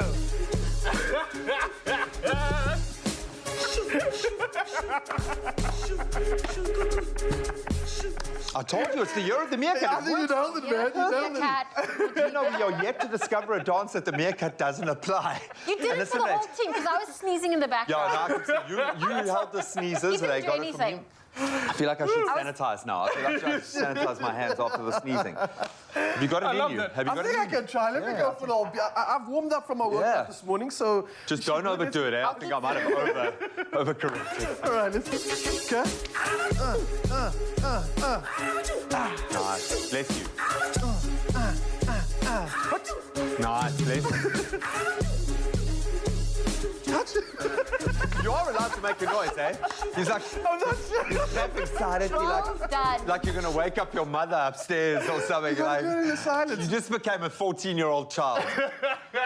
That was very good. You were good. I feel like I participated in both your videos. You were the... I was just sneezing. Guys, I cannot do TikTok videos. No, I'm terrible at every dance move, but I do love it. And I did make the commitment that this was the year that I was going to sing and dance more. So I've done it. Thank you. I'm on board for this challenge. Well done. Love it. Well, I'm going to ask you at home to go and vote for your favorite between Graham and Ryle. Who do you think did it best? The one that sneezed the most or the one that was a bit of a meerkat? Let us know on social media.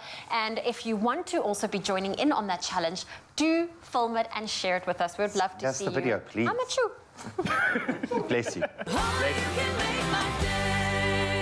Some people just choose to experience life the normal way, while some choose to experience life the red way.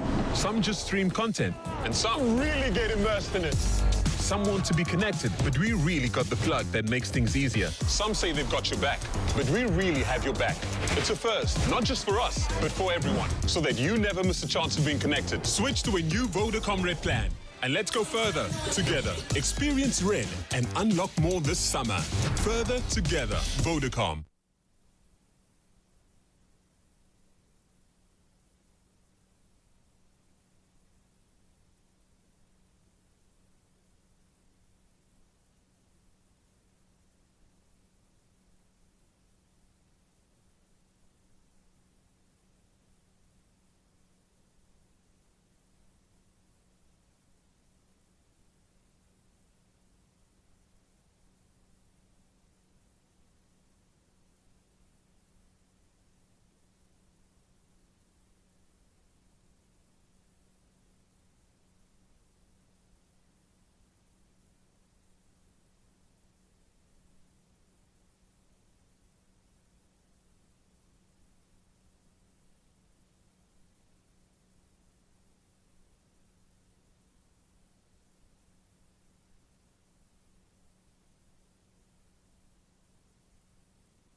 back to your Feel Good Breakfast show, Expresso on S3, and you are just in time as we're about to end it off on the Expresso stage with musician Ben Day and Mpo on the keys, who's been blowing Mzansi away with his solo debut album release, In Flow.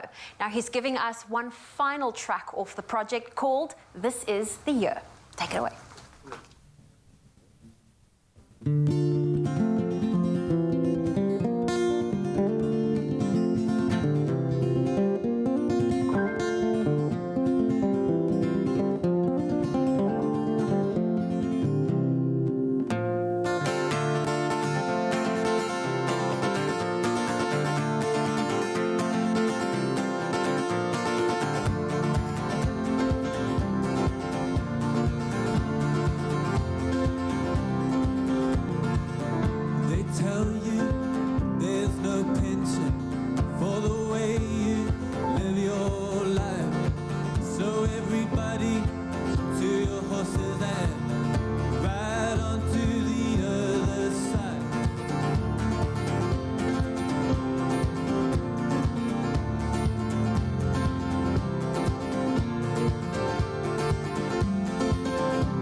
This is a year. Yeah, this is a year. Yeah, this is a year. Yeah, this is a year.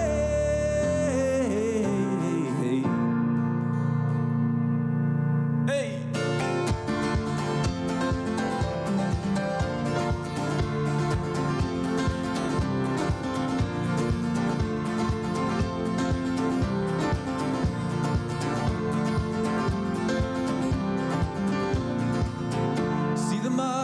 On all the faces I no longer recognize, but as I turn down the alley, she steps out with starry eyes.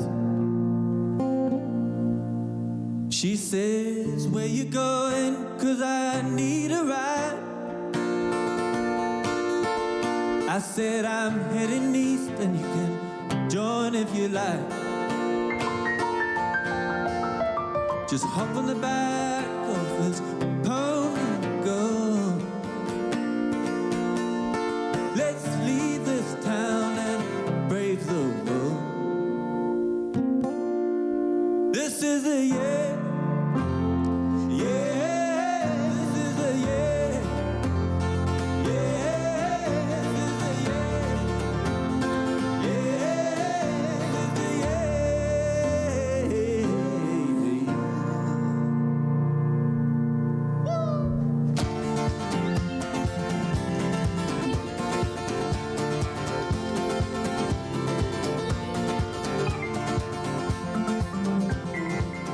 Life is what you make it. However you choose to shake, bake, and celebrate it. Here's to a great 2022. Made with love by Clover.